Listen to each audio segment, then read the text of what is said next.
आले से धावत तया भेटी समाधी सुखे तल्लीने वाचे नारायण लाविले नयन उन्मळीत माथा ठेवणी हात केला सावधान वदे नारायण सावत्यासी येता तुझे भेटी चोर मागे आला लपवी मजला लवलाही एका जनार्दनी ऐकून या बोल सावत्याने सखोल दृष्टी केली समाधी सुखे तल्लीने वाचे नारायण लाविले नयन उन्मळीत विठोबा रखुमाये जय विठोबा रखुमाये विठोबा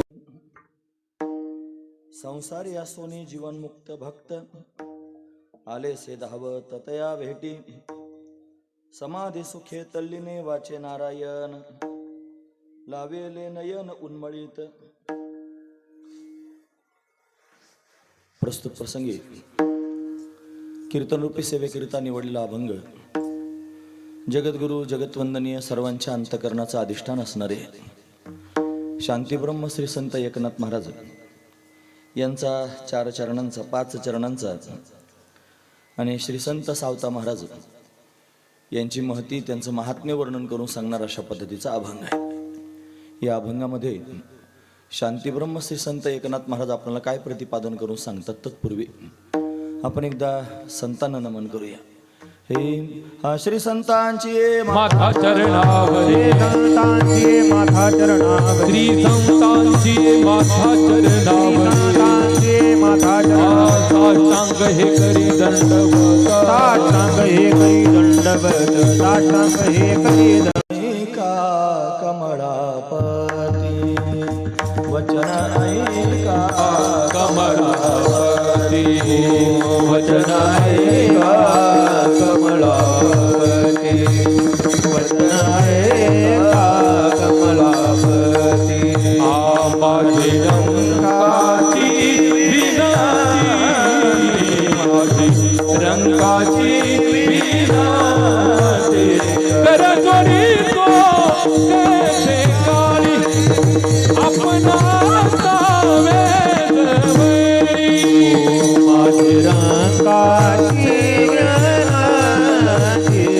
श्री संतांच्या माथा चरणावरी साष्टांग हे करी दंडवत विश्रांती पावलो सांभाळा उत्तरी वाढले अंतरी प्रेम सुख संसारी असोनी जीवनमुक्त भक्त आले से धावत तया भेटी समाधी सुखे तल्लीने वाचे नारायण लावेले नयन उन्मळीत.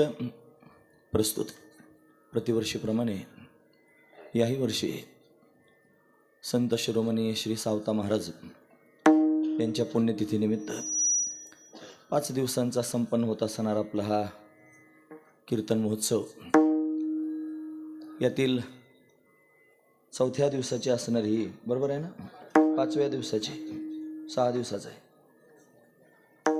भगवंताची कीर्तनरूपी सेवा ही अकारण करुणा वरुणालय भक्तकाम कल्पद्रुम भगवान पांडुरंग परमात्म्याच्या अथांग करुणेनं त्याच्या दयेनं या सर्व संयोजक मंडळींच्या माध्यमातून आमच्या वाटेला आलेले आहे.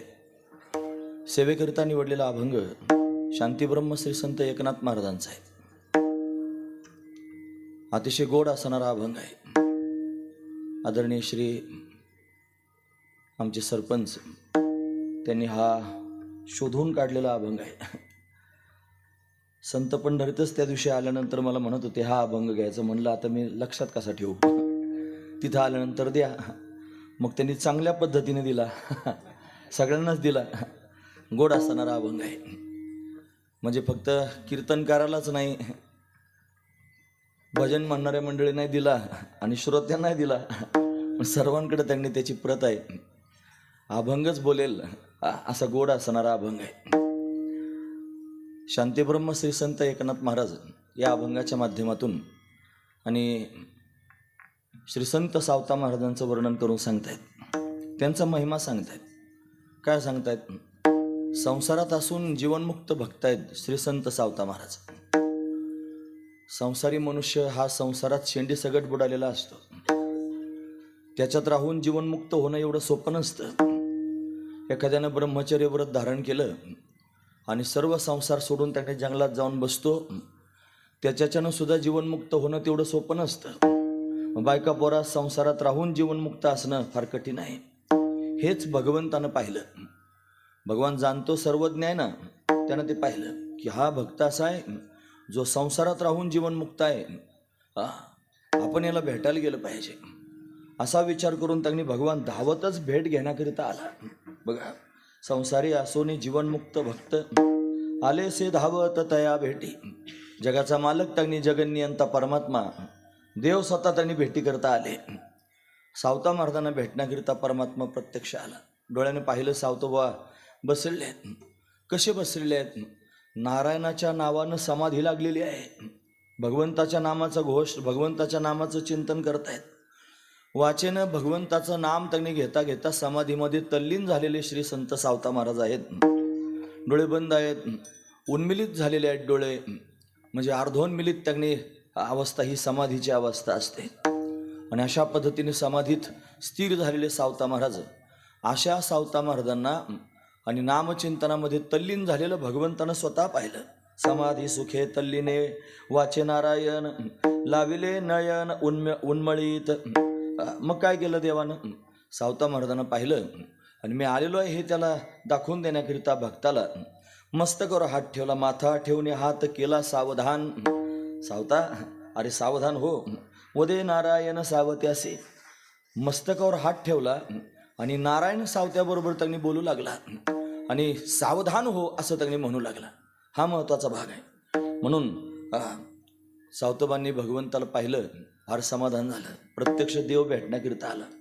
देव जरा घाबरलेला होता. देव कुठे घाबरत असतो का कोणाला महाराज? त्याच्या भुरकुटीच्या इशाऱ्याने त्यांनी महाराज ब्रह्मांडाची उलथा पालत होते तरी घाबरल्यासारखा दिसत होता. हा देव त्यांनी कोणालाच घाबरत नाही, फक्त एकालाच घाबरतो. ते जर कोण असतील तर त्याचे भक्त.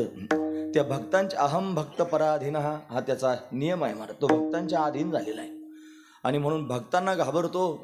सावतोबांना जाग करून सावध करून देवानं सांगायला सुरुवात केली, सावता मी तुझ्या भेटीकरता आलो, पण येताना माझ्या मागे काही चोर त्यांनी लागलेले आहेत आणि त्या चोरांच्या भीतीनं मी त्यांनी धावत आलेलो आहे. महाराज सांगतात, येता तुझे भेटी चोर मागे आला, लपवी मजला लवलाही.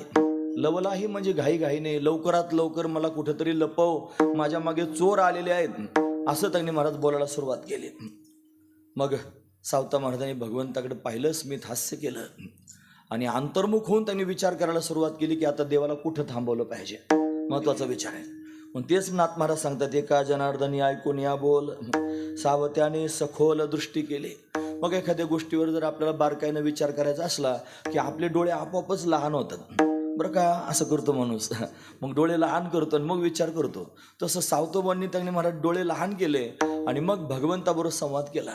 मग त्या संवादामध्ये पुढे काय घडलं हे जगप्रसिद्ध आहे, आपल्या सर्वांना ज्ञात आहे, म्हणून सांगितलं नाही नाथांनी. पण आपण ते त्यांनी महाराज जाणतोच आहोत ना. सावतोबांनी त्यांनी सखोल दृष्टी केली, भगवंताला सांगितलं, हे बघ भगवंता, तुला लपायचं आहे ना, मग तू असं कर, तू उसात लप, म्हणजे तिथं नाही जमणार, ते फार सुज्ञ आहेत. मग घासात लप, तिथं नाही जमणार, म्हणजे ते शोधूनच काढतील. मग कुठंच लपण्यासारखी जागा सापडत नाही, मग सांगितलं माझ्या हृदयात लप. सखोल दृष्टी करून त्यांनी विचार केला आणि विचार करून निर्णय दिला की तू माझ्या हृदयात येऊन बस. आणि मग स्वतःच्याच हृदयात त्यांनी भगवंताला राहण्याकरिता जागा दिली. निदारोने आपुले निहाते हृदय निदारुणी आपुले निहाते.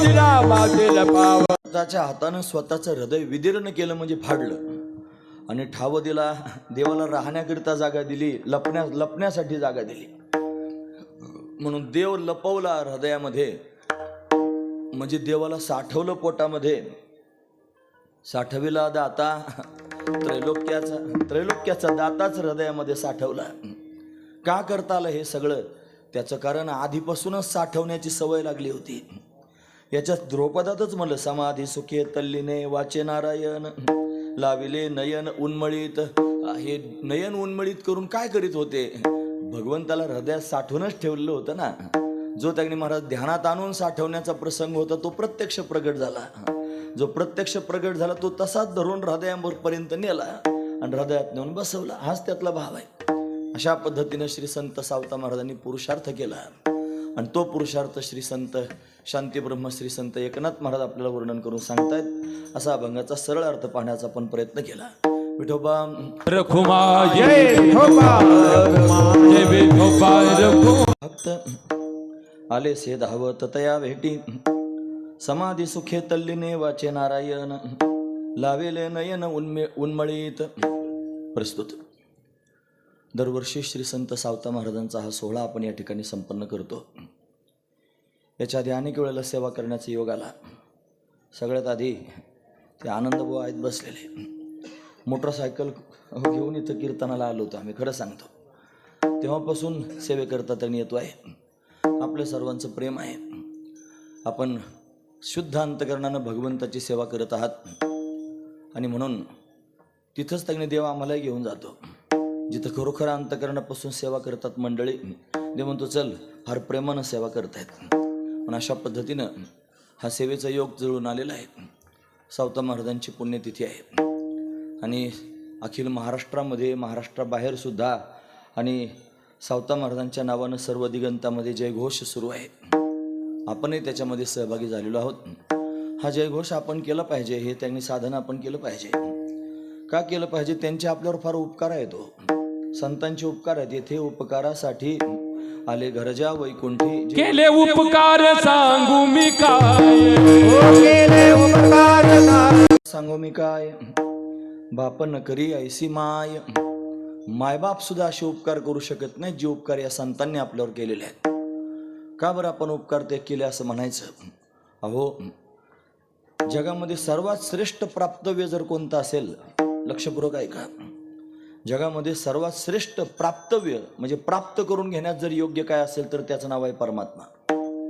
आणि हा परमात्मा आई प्राप्त करून देत नाही, बाप प्राप्त करून देत नाही, सगळे सोयरे नाती संबंधी भाऊबंद सोयरे कोणी आपल्याला परमात्म्याची प्राप्ती करून देऊ शकत नाही. या जगामध्ये परमात्मा जर प्राप्त व्हायचा असेल तर त्याच्याकरिता एकच माध्यम आहे आणि ते माध्यम म्हणजे संत आहेत. महाराज, संताशिवाय प्राप्ती होऊ शकत नाही. संताविना प्राप्ती नाही, ऐसे वेद देते ग्वाही. म्हणून सगळ्यात मोठं दान अशा पद्धतीने देतात. हा, दिले अक्षय अभयदान का. हे अक्षय अभयदान देणारे संत आहेत महाराज. अक्षय म्हणजे परमात्मा, ज्याचा कधी क्षय होत नाही. आणि तो प्राप्त झाला म्हणजे भय राहत नाही. अभयत्व त्यांनी प्राप्त होतं हे संत करून देतात. आणि म्हणून त्यांच्याशिवाय दुसरा दाता नाही. तुका म्हणे मंगळाता कोण दाता या होनी. कोण असा मंगलमय दाता आहे संतांशिवाय या जगामध्ये? आणि म्हणून ते संत आपल्याला परमात्म्याची प्राप्ती करून देतात. त्याच्यापेक्षा विशेष गोष्ट सांगतो. म्हणून या संतांचं महत्त्व आपल्याला कळतं. याच्यात काय कौतुक आहे हो? आपण त्यांचं महत्त्व सांगतो, याच्यात काय कौतुक आहे? त्या संतांचं महत्त्व तर प्रत्यक्ष भगवंताला सुद्धा कळत नाही, एवढे श्रेष्ठ आहेत ते. की भगवान सुद्धा त्यांच्या मागे मागे फिरतो. भगवंताला सुद्धा त्यांचा छंद आहे. देव सुद्धा सगळी कामं टाकू, त्याला काही कमी काम आहेत का? आपल्याला एवढे कामं असतात तरी सुद्धा कीर्तनाला का नाही आले म्हणलं की मग हो फार असतं असं माणूस म्हणतो की नाही लगेच. एवढा प्रपंच आमच्याकडे म्हण आहे जुनी एक, एवढं तळं त्याच्यात नंदी बैल खेळ अशी म्हण आहे, जुनी म्हण आहे. असं त्यांनी एवढं आपलं विश्वच एवढं डबक्यासारखं आणि त्याच्यात आपल्याला वेळ मिळत नाही. त्याचं म्हणजे किती सांगायचं. अनंत ब्रह्मांड, अनंत ब्रह्मांडे एके रोमी ऐसे धेंडे. एका रोमात अनंत ब्रह्मांड सगळे त्याला चालवायचे. एवढा त्याच्या मागे व्याप असून सुद्धा तो परमात्मा यांच्या नादी लागलेला आहे. हे म्हणून हिंडे मागे मागे हो मागे मागे हिंडे मागे मागे हिंडे मागे मागे हिंडे मागे मागे मागे म्हणून हिंडे मागे मागे हिंडे मागे मागे हिंडे मागे मागे हिंडे मागे मागे मागे मागे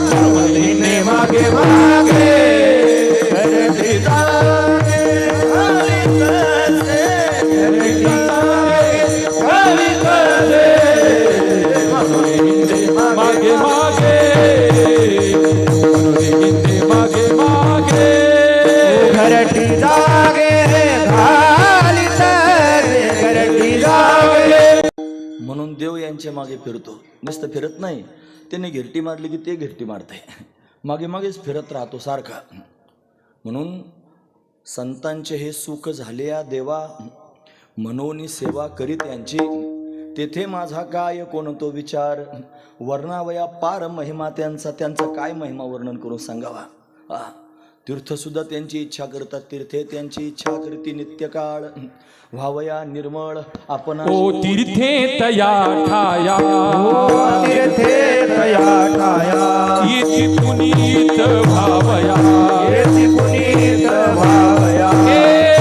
परिवकाळ पाया तळी वते वैष्णवा, परिवकाळ पाया तळी वते वैष्णवा. जगातली सगळी तीर्थ पावन होण्याकरिता त्यांच्या पायाजवळ येतात, पर्वकाळ त्यांच्या पायाखाली राहतात. असं श्रेष्ठ असणारं त्यांनी संतांचं विशेषत्व आहे आणि ते आपण वर्णन केलं पाहिजे. आज त्यांच्याकरिताच हा सगळा अट्टहास आहे. म्हणून देव स्वतः त्यांना शोधत येतो. का बरं? आपण सगळे देवाचेच लेकरं आहोत. तुम्ही आम्ही सर्वजण देवाचेच अंश आहोत महाराज. मी म्हणतो असं नाही, देव स्वतःच म्हणतो ममैवांशो जीवलोके जीवभूत सनातना मनषष्ठानी इंद्रियानी प्रकृतीस्थाने कर्षते. आपण सर्व भगवंताचे अंश आहोत. मग आपण सगळे जर त्याचे लेकर आहोत, मग सगळ्यांना सारखंच धरलं पाहिजे. तसं नाही दिसत. आपल्या मागे कधी देव आलेला दिसत नाही. आपल्याला कधी शोधत देव आलाय असं कुठं पाहायला मिळालं नाही. आपल्याकडं पाहत नाही असं नाही, तो आपल्याकडे पाहतोय म्हणून तर आपण पाहतोय. हा महत्वाचा मुद्दा आहे. त्यानं जर आपल्याकडे पाहायचं बंद केलं, मग आपण आपलं कशाचं महाराज?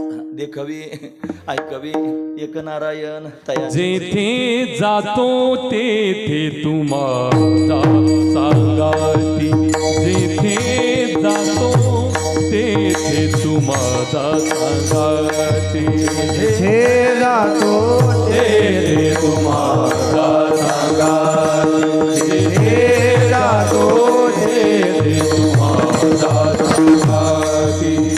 चालविसी हाती धरोनिया, चालविसी हाती.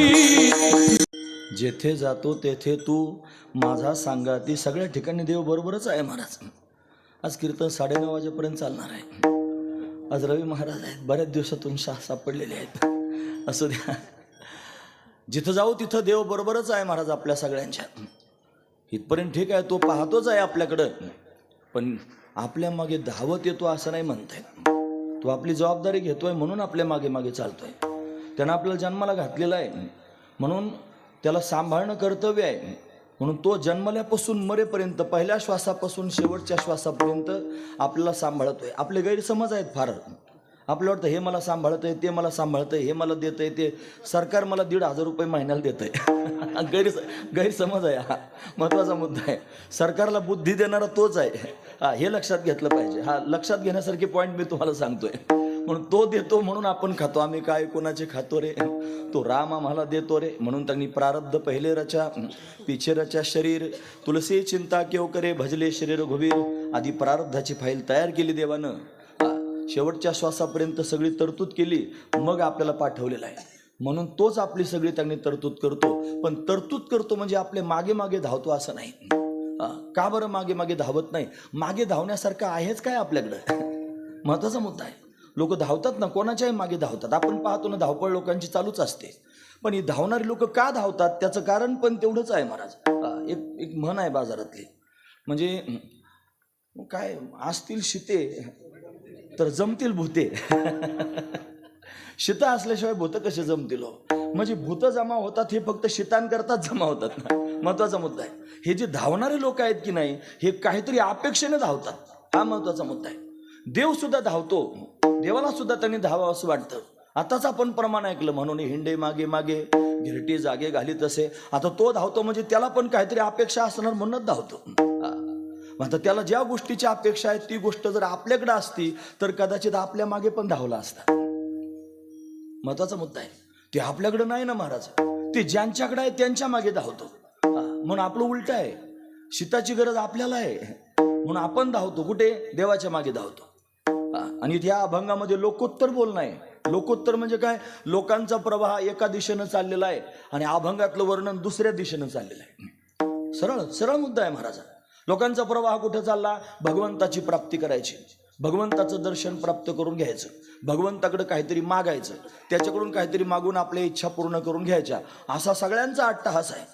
देवदेव करणाऱ्या लोकांमध्ये फार प्रकार असतात. खरं सांगतो मी तुम्हाला, 2 प्रकार तर मुख्यच आहेत महाराज. एक स्वतः करता देवधर्म करणं आणि एक देवा करता देवधर्म करणं. असं बुवा बोलायला लागला की आपले पानं तपासून घ्यायचे, बुवाला रेडा समजायचं आणि आपण पंडित होऊन आपल्या पोथ्या उचकून घ्यायच्या. सरळ दोन मुद्दे सांगितले मी. स्वतःकरिता परमार्थ करणं, स्वतःकरिता भक्ती करणं आणि भगवंताकरिता परमार्थ करणं, भगवंताकरिता भक्ती करणं. 2 भक्ती करणारे परमार्थ करणारे लोक आहेत. आपण कशात म्हणतो? स्वतःच्या मनाला प्रश्न विचारला पाहिजे, मी माझ्याकरिता भक्ती करतो का देवाकरिता करतो? कोणाकरिता? प्रश्नच आहे, फार मोठा प्रश्न आहे. अशा प्रश्नानं जर कधी तोंड फुटलं नाही तर जन्मभर लोक त्यांनी सावरायचे नाहीत महाराज. ते करीतच राहतील. ते म्हणतील असं करायचं असतं, असंच केलं पाहिजे, हे असं त्यांनी टाळ वाजवली पाहिजे, हा मृदंग वाजवलं पाहिजे, म्हणत राहिलं पाहिजे, सांगत राहिलं पाहिजे, ऐकत राहिलं पाहिजे, चालत राहिलं पाहिजे, खात राहिलं पाहिजे. मस्त, यालाच परमार्थ म्हणतात. एवढाच लोकांचा विचार राहील महाराज. खरंच ना. अहो ते गात जागा सुद्धा म्हणत नाहीत नीटनेटके. एक पाहिला महाभाग मी खात जागा म्हणला. अरे काय खात जागा? जन्म घातला त्यांनी महाराज ते करता पंढरीच्या रस्त्यानं गेला आणि घरी परत आला आणि कशाला जातो आणि कशाकरिता येतो हेच कळालं नाही शेवटपर्यंत. एवढ्या वाऱ्या झाल्या तरी कळालं नाही मी कशाकरिता करतो. आपल्याकरिता परमार्थ करणारे सगळे लोक आहेत. माझं भागलं पाहिजे. लहान लेकरू जरी देवासमोर नेलं तरी त्याचं डोकं टेकवताना त्याला बळच ती बाई म्हणते, ती आई म्हणते, बाळा म्हण देवा मला सुखात ठेव. म्हणजे तिथं अपेक्षा आहे, माझ्या सुखाची अपेक्षा आहे. म्हणून माझ्या सुखाकरिता मी देवाची भक्ती करणं आणि देवाला सुखी करण्याकरिता मी देवाची भक्ती करण्याच्यात फार जमीन आसमानचा फरक आहे. माझा मुद्दा इथं आहे बघा. आपण कशाकरिता करतो बघा ना. माझा देव सुखी असला पाहिजे. माझ्या देवाच्या सुखाकरिता मी अट्टहास केला पाहिजे. तत्सुखे सुखित्वम भक्तीचं लक्षण आहे. नारदांनी त्यांनी वर्णन करून सांगितलेलं आहे. भक्तिसूत्रांमध्ये बघा तुम्ही काय आहे ते. तदार्पित अखिलाचारिता, सर्वस्व त्याच्या समोर समर्पित करून टाकायचं. तत्सुखे सुखित्वम अभिमान द्वेषित्वान, कोणत्याच प्रकारचा अभिमान ठेवायचा नाही, अभिमान संपवून टाकायचं आणि भगवंताचं व्हायचं. ही खरी भक्ती आहे. ही भगवंताकरिता केलेली भगवंताची भक्ती. म्हणून जे स्वतःकरिता भगवंताची भक्ती करतात त्यांना देवाकडे जावं लागतं आणि जे देवाच्या सुखाकरिता भक्ती करतात देवाला त्यांच्याकडे यावं लागतं. सूत्र हेच आहे. परत एकदा ऐका, सांगू का? फार महत्वाचं. जे स्वतःच्या सुखाकरिता भगवंताची भक्ती करतात त्यांना स्वतः देवाकडे जावं लागतं आणि जे देवाला सुखी करण्याकरिता देवाची भक्ती करतात देवाला त्यांच्याकडे यावं लागतं. सुखे येतो घरा नारायण सुखे येतो घरा नारायण, सुखे येतो घरा नारायण, हो नारायण. सुखे येतो घरा नारायण, न लगती सायास जावे वनात, लगती सायास. सुखे येतो घरा नारायण, देव स्वतःच घरी येतो. फार महत्त्वाचा मुद्दा आहे. फक्त आपल्या मनातला भक्तीचा भाव शुद्ध असलं पाहिजे. माझ्या मनातली भक्ती फक्त देवाकरिताच असली पाहिजे. मी माझा विचार करून भक्ती नाही केली पाहिजे, मी देवाचा विचार करून भक्ती केली पाहिजे. म्हणून हे संत त्यांनी असे असतात, हे भक्त असे असतात की जे देवाला आपला मालक समजतात. तो माझा मालक आहे, मी त्याचा सेवक आहे.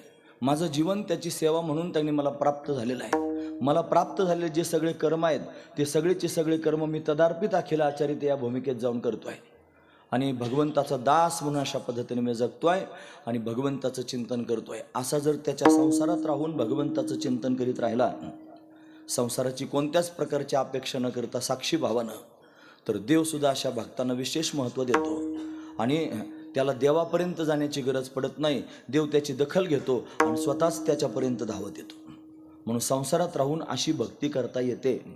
संसारात राहायचं, पण संसारात राहून सुद्धा संसाराची कोणत्याच प्रकारची अपेक्षा करायची नाही. अपेक्षा जर अंतःकरणात संसाराची निर्माण झाली की तो मनुष्य पक्का संसारिक होतो. पण संसारात राहून संसार करत असून जर संसाराची कोणतीच अपेक्षा अंतःकरणात नाही, संसारातून त्याने पद्मपत्रमिवांभसहा, जसं कमळाचं असणारं पान आहे ते पाण्यात राहतं आणि जसं पाण्यातून असं वर उचलून पाहिलं तर कोरडं ठाक असतं, त्याच्यावर एक तेलाचा असं तवंग आलेला असतो. ते पाण्यात राहतं पण भिजत नाही, कोरडंच असतं. तसं संसारामध्ये राहतो आणि संसाराला चिकटत नाही, असं जो आहे. आणि तो खऱ्या अर्थानं त्यांनी महाराज संसारातला श्रेष्ठ असणारा महापुरुष आहे. अशा स्थितीत जाऊन भगवंताची भक्ती करत असेल, तो संसाराला चिकटल्यासारखा दिसतो पण संसाराला चिकटलेला नसतो. एक फळ आहे महाराज, शेंद. पिकल्या शेंद कडूपण गेले, तैसे आम्हा गेले पांडुरंगे, असं शेंद नावाचं फळ आहे. वेलाला येतं म्हणतात. ते मोठे मोठे चांगली फळं असतात आणि त्यातलं फळ असं असतं, ते जर पिकलं ना महाराज की त्याचा सुगंध येतो. पण आता एकाच वेळेला बरेच फळं आलेले असतात. आता त्यातलं पिकलेलं कोणतं हे कसं समजायचं? बरं, त्याचा नियम असा आहे, त्याचं वैशिष्ट्य असं आहे, त्याला जर आपण हात लावला की हात लावल्यानंतर हाताचा सुद्धा जे कच्चा असलं तर हाताचा सुद्धा कडू वास येतो. इतकं कडू असतं महाराज ते. पिकल्यानंतर ती सुगंध देतं, फार गोड लागतं, इथपर्यंत ठीक आहे. असं जर हात लागला तर हात सुद्धा कडू होतो, त्याचा वास हाताचा कडू येतो. मग आता कोणतं पिकलं कसं समजायचं? हात कडू करून घेण्यापेक्षा काहीतरी उपाय शोधला. आमचे भाऊ म्हणायचे, भाऊ म्हणजे वैकुंठवासी पंढरीनाथ महाराज देवकर, ज्यांच्याकडे आमचं ग्रंथांचं चिंतन झालं, ते म्हणायचे शहाण्या माणसाने ते फळ त्यांनी पिकलेलं पाहण्याकरिता खाली वाकून त्याला हात लावायचाच नाही. चालता चालता पायानं फक्त धक्का लावायचा. जर चालता चालता पायानं धक्का लावला आणि धक्का लागल्याबरोबर जे देठाला सोडून बाजूला झालं, समजायचं हे पिकलेलं आहे. त्याचं कारण काय? ते म्हणायचे ते फळ पिकल्यानंतर पिकल्याबरोबर देठाला सोडून देतं. ते देठाला चिकटल्यासारखं दिसतं पण देठाला चिकटलेलं नसतं. महत्वाचा मुद्दा आहे. बाकीचे हिसकून काढायचा प्रयत्न केला तरी निघत नाही, कारण ते देठाला पक्के असतात. हा महत्वाचा विचार आहे. तुमच्या लक्षात आलं ना आता? ह्या परफेक्ट दृष्टांत आहे महाराज. म्हणून त्यांनी महाराज ते बाकीचे निघत नाहीत, कारण ते देठाला पक्के चिकटलेले आहेत. आणि जे त्यांनी महाराज पक्व झालेले आहेत त्यांनी लगेच देठ सोडून दिलेला आहे. असेच आहेत महापुरुष जे संसारात राहतात पण संसाराला चिकटलेले नाहीत. आलित कमळ जरी जैसे, आलित कमळ जरी जैसे, आलित कमळ जरी जैसे, आलित कमळ जरी जैसे, सत्यवादी करी संसार सकळ, सत्यवादी करी संसार, सत्यवादी करी संसार सकळ, आलिप्त कमळ जळी जैसे. कमळ त्यांनी पाण्यात राहून पाण्यापासून जसं आलिप्त राहतं, तसा सत्यवादी असणारा त्यांनी भक्त सगळा संसार करतो पण संसारापासून आलिप्त असतो. त्यानं देवाकडे तसं मागूनच ठेवलं असतं, जानोनी नेनते करी माझे मन, तुझी प्रेम खून देऊन या, मग मी व्यवहारी असे न वर्तत, जीवे जळात पद्मपत्र. असा फार महत्वाचा मुद्दा आहे. म्हणजे संसारात राहतो पण संसाराला चिकटलेला नसतो. हा संसार त्यांनी महाराज दोन प्रकारानं पाहता येऊ शकतो. हा संसार त्यांनी महाराज विशेषण रूपानं पाहता येऊ शकतो आणि संसार उपाधी रूपानं पाहता येऊ शकतो. विशेषण म्हणजे काय आणि उपाधी म्हणजे काय, या दोन गोष्टी आपल्या समोर मला सांगता येऊ शकतात. विशेषण म्हणजे काय? आपल्या सहित त्यांनी महाराज दुसऱ्याचं ज्ञान करून देणं. काळा घोडा, काय शब्द ऐकला तुम्ही? काळा शोण धावती, काळा घोडा असं त्यांनी महाराज शब्द उच्चारला. म्हणजे आता घोड्याचं ज्ञान झालं की नाही तुम्हाला? काय शब्द वापरला? घोडा. पण कसा घोडा? काळा घोडा. म्हणजे त्या रंगासहित घोड्याचं ज्ञान झालं. हा महत्वाचा मुद्दा आहे. म्हणजे ते विशेषण रूपानं आहे, हा महत्वाचा. त्याला चिकटलेलं आहे का? आता तो काळा घोडा म्हणल्यानंतर त्या घोड्याचा रंग तुम्ही धुतल्यानंतर जाईल का? नाही जाणार. तो बाजूला काढण्याकरिता विविध प्रयत्न केले तरी काढता येईल का? नाही काढता येणार. तो त्याच्याशी एकरूप आहे, विशेषण. आणि उपाधी, उपाधी पण वेगळे असते. कर्ण शुष्कुली, हे जे कानाचा आहे ना भाग हा वरचा, हे असं पाहिलं की आपण यालाच कान म्हणतो. हा कान नाही महाराज, ही कानाची उपाधी. याला शुष्कुली, शुष्कुली म्हणजे करंजी. आपण दिवाळीला खातो की नाही, करंजी सारखाच भाग आहे हा. कान कुठे आहे आपला? त्याच्या आत आहे. कान नाही, हा नाही कान. त्याच्यात जे छिद्र आहे ना, त्या छिद्रामध्ये आतमध्ये पडदा आहे, तिथं त्यांनी श्रवणेंद्रिय आहे, आतमध्ये श्रवणेंद्रिय आहे, पण ते बाहेरून दिसत नाही. मग ते सांगण्याची जागा जर कोणती असेल तर ही शुष्कुली, ही वेगळी राहते. आपण वेगळं राहून त्याचं ज्ञान करून देते, याला उपाधी असं म्हणतात.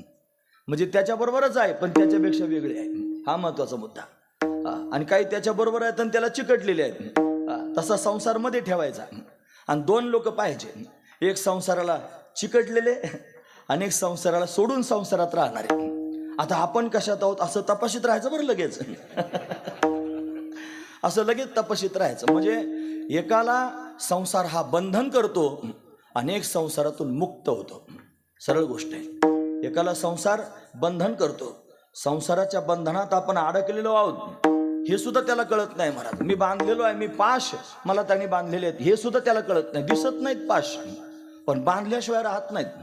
ते दिसतच नाही. मला 5-7 पाश माहीत आहेत, 1-2 विसरलो असेल. पण जे आता ओघानं विषय आला म्हणून सांगतो, पाश सांगतो मी तुम्हाला. ग्रहपाश. ग्रह म्हणजे घर. घराचा सुद्धा काय असतो? पाश. बंधन आहे, दिसत नाही पण बंधन आहे. महाराज फार चांगलं कीर्तन झालं, फार विरक्ती अंतकरणात निर्माण झाली आणि फार अंतकरण विभोर झालं. असं वाटलं बस आता परमार्थच करायचा. मग कीर्तन संपल्यावर लोक कुठं जातील? डायरेक्ट हिमालय. असं होतं, असं होतं. कुठं जाते? घरी. कोणाच्या?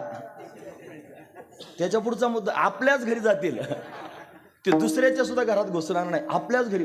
कितीही चांगलं ऐकलं, वैराग्य झालं, काही झालं तरी घराचा पाश बांधलेला आहे, दोरीचा आहे, दिसत नाही डोळ्याला, पण ओढीत ओढीत बरोबर तिथंच नेते. रॉंग नंबर सुद्धा लागत नाही. काय औषध घेऊन येणारे असतील, घुसत असतील दुसऱ्याच्या घरात, त्यांचं नाही मला सांगायचं. पण रॉंग नंबर सुद्धा लागत नाही, आपल्याच घरात जात. याला पाश म्हणतात.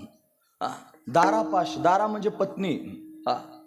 पत्नी सुद्धा पाश असतो. महाराज पंढरपूरला जाण्याचा आग्रह केला एक जणानं मित्राला. चल म्हणला. काय करतो याच्यात राहून?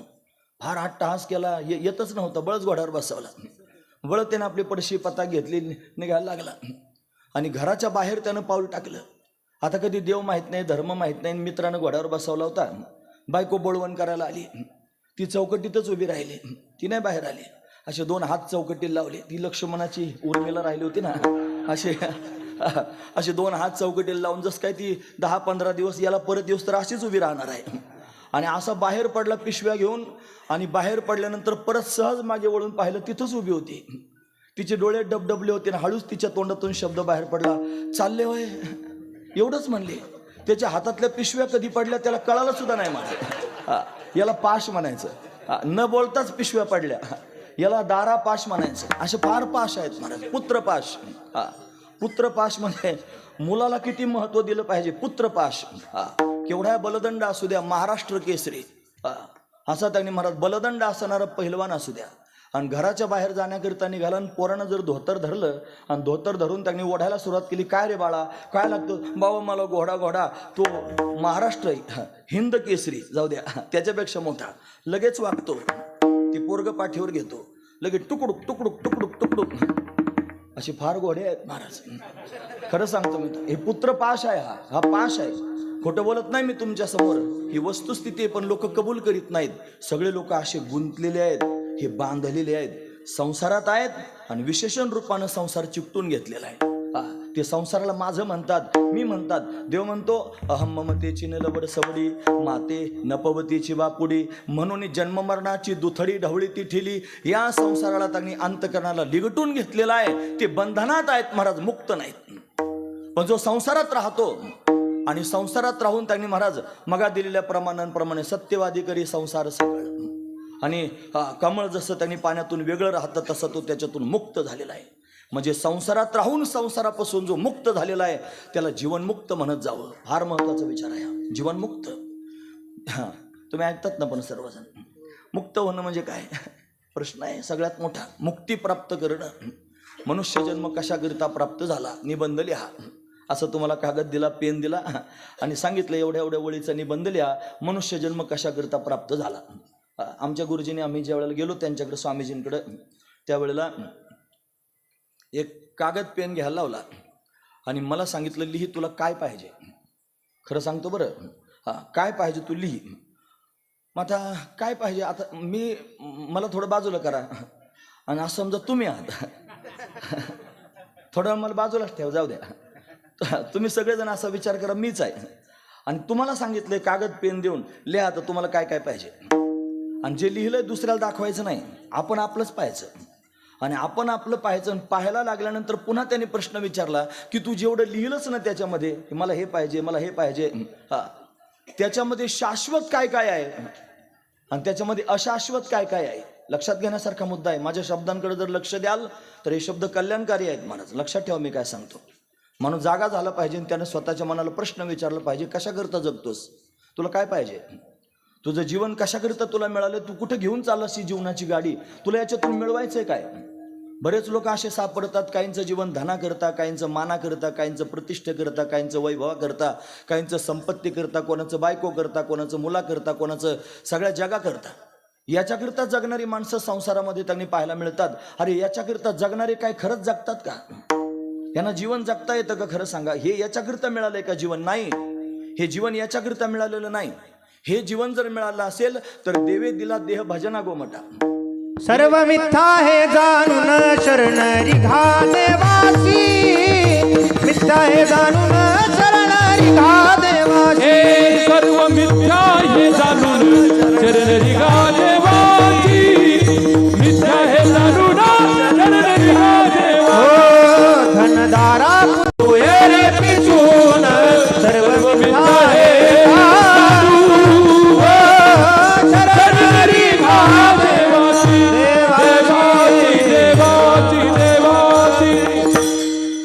धन, दारा, पुत्र, जन, बंधू, सोयरे, पिशून म्हणजे गोतावळा, हा सर्व मिथ्या हे जाणून शरण रेघा देवास. हे सगळं मिथ्याच आहे असं जाणून घ्या, याची गरज आहे महाराज.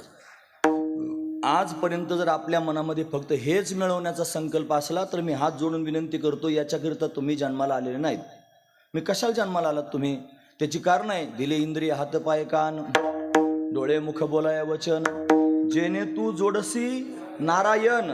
आणि पुढं ऐका, नासे जीवपण भवरोग. 3 गोष्टी सांगितल्या. नारायण प्राप्त करून घ्यायचा, जीवपणा घालवायचा आणि भवरोग संपुष्टात आणायचा. याच्याकरिता आपल्याला जन्म मिळालेला आहे. याच्याकरिताच त्यांनी हा जन्म, म्हणून आपण तेच केलं पाहिजे. जेणे नये जन्म यमाची यातना, ऐसे साधना करा काही. असं काहीतरी साधन करा. ऐसे काहो न करा काही, पुढे जा नाही नाश जा, विश्वंभरा शरणागत भूत जात वंदोनी. याच्याकरिता आपण जन्माला आलो, मुक्त होण्याकरिता जन्माला आलो. मुक्त होणं म्हणजे मोक्ष प्राप्त करून घेणं. आपण अनादिकालापासून जीवापणा भोगत आहोत. कधीपासून आपण जीव झालो आपल्याला माहीत नाही महाराज. म्हणून हे अनेक वेळेला प्रक्रिया आपण ऐकत असता. 5-6 गोष्टी अनादी आहेत. ब्रह्म अनादी आहे, प्रकृती अनादी आहे, त्यांचा संबंध अनादी आहे, ईश्वर अनादी आहे, जीव अनादी आहे, त्यातला भेद अनादी आहे, परमात्मा अनादी अनंत आहे, बाकीचे 5 अनादी शांत आहेत. त्याच्यातला जीव सुद्धा अनादी शांत आहे. आपण जीव झालेलो आहोत, कधी झालो माहित नाही, पण त्याचा अंत होणार आहे. कधी होईल जीवपणाचा अंत? या जीवपणाचा अंत स्वरूपाच्या ज्ञानानं होईल. मी कोण आहे याचं ज्ञान झालं की जीवपणा संपून जाईल. म्हणून काय प्रयत्न केला पाहिजे? आहे मी हा कोण करावा विचार, म्हणे ज्ञानेश्वर निवृत्तीचा. मी कोण आहे याचा विचार केला पाहिजे आणि त्याच्याकरिता अट्टहास केला पाहिजे. कोण सांगेल मी कोण आहे ते? हे सांगणारे काही विशेष आहेत, कोणाला पण नाही सांगता येत.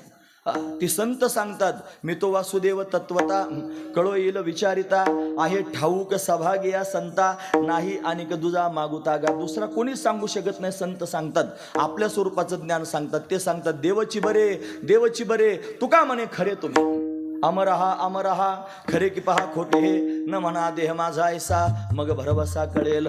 तुम्ही अमर आहात, तुम्ही आजर आहात, तुम्ही आत्मा आहात. तुमचं मूळ स्वरूप त्यांनी चैतन्य स्वरूप आहे. न जायते म्रियते वा कदाचिन, नायम भूत्वा भविता वा न भूयः, अजो नित्य शाश्वतोयम पुराणो, न हन्यते हन्यमाने शरीरे. शरीराचा नाश झाल्यानं ज्याचा नाश होत नाही ते आपलं असणारं स्वरूप आहे महाराज. न जायते म्रियते वा कदाचिन, जन्माला येत नाही, मरत नाही असं तत्व ते चैतन्य तत्व आहे. ते आपलं मूळ असणारं स्वरूप आहे. आणि हे आपण जाणलं पाहिजे. हे त्यांनी जाणून घेतलं की मग मात्र त्यांनी महाराज पुन्हा जन्माला यायचं काम पडत नाही.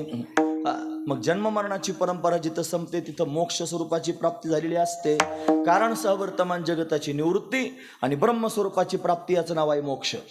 आत्यंतिक दुःखाची निवृत्ती आणि परमानंद सुखाची प्राप्ती याचं नाव आहे मोक्ष. असा मोक्ष प्राप्त करून घेण्याकरिता आपण सर्वजण जन्माला आलेलो आहोत. मोक्ष प्राप्त करून घेणं हा परमपुरुषार्थ आहे. तो त्यांनी परमधर्म आहे. सामान्य धर्म आणि परमधर्म 2 गोष्टी मी तुम्हाला सांगतो. ज्या कुळात, गोत्रात, परिवारात, जातीत, पंथात जन्माला आलेले आहात त्याचे सगळे कर्तव्य तंतोतंत पूर्ण करणं हा सामान्य धर्म आहे. आणि या मनुष्य जन्मामध्ये आल्यानंतर हे सगळं करता करता मुक्त होण्याकरिता अट्टहास करून संतांच्या संगतीत जाऊन स्वरूपाचं ज्ञान प्राप्त करून मुक्त होणं हा परमधर्म आहे.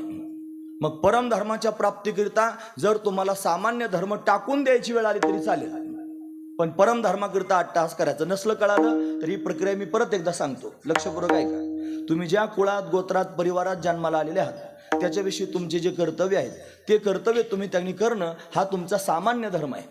हे तुम्हाला करावंच लागेल. तुम्ही जर पुत्र झाले असाल तर आई वडिलांची सेवा करणं तुमचा धर्म आहे. तुम्ही जर विवाह केला असेल तर पत्नीचा सांभाळ करणं तुमचा धर्म आहे. तुम्हाला जर मुलं झाले असतील तर त्यांचं सांगोपन करणं तुमचा धर्म आहे. तुम्ही ज्या परिवारात त्यांनी वावरता, भाऊबंधांमध्ये त्यांनी राहतात, त्यांचे रीतिरिवाज पाळणं हे तुमचा काय आहे? धर्म आहे. तो धर्म आहे आणि तो तुम्ही पाळला पाहिजे. त्याला सामान्य धर्म म्हणायचं. कोणता धर्म? सामान्य धर्म. पण त्याच्यापेक्षा विशेष धर्म आहे परमधर्म.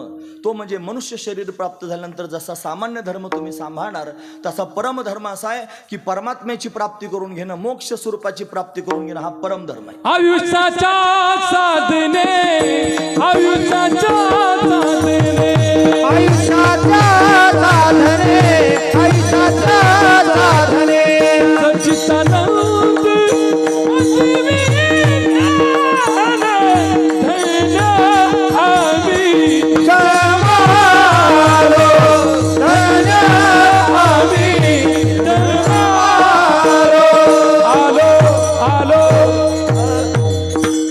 या आयुष्याच्या साधनेनं सच्चिदानंद पदवी प्राप्त करून घेणं हे सगळ्यात मोठं आणि साधन आहे महाराज. भगवंताची प्राप्ती करून घेण्याकरिताच मनुष्य शरीर प्राप्त झालेलं आहे.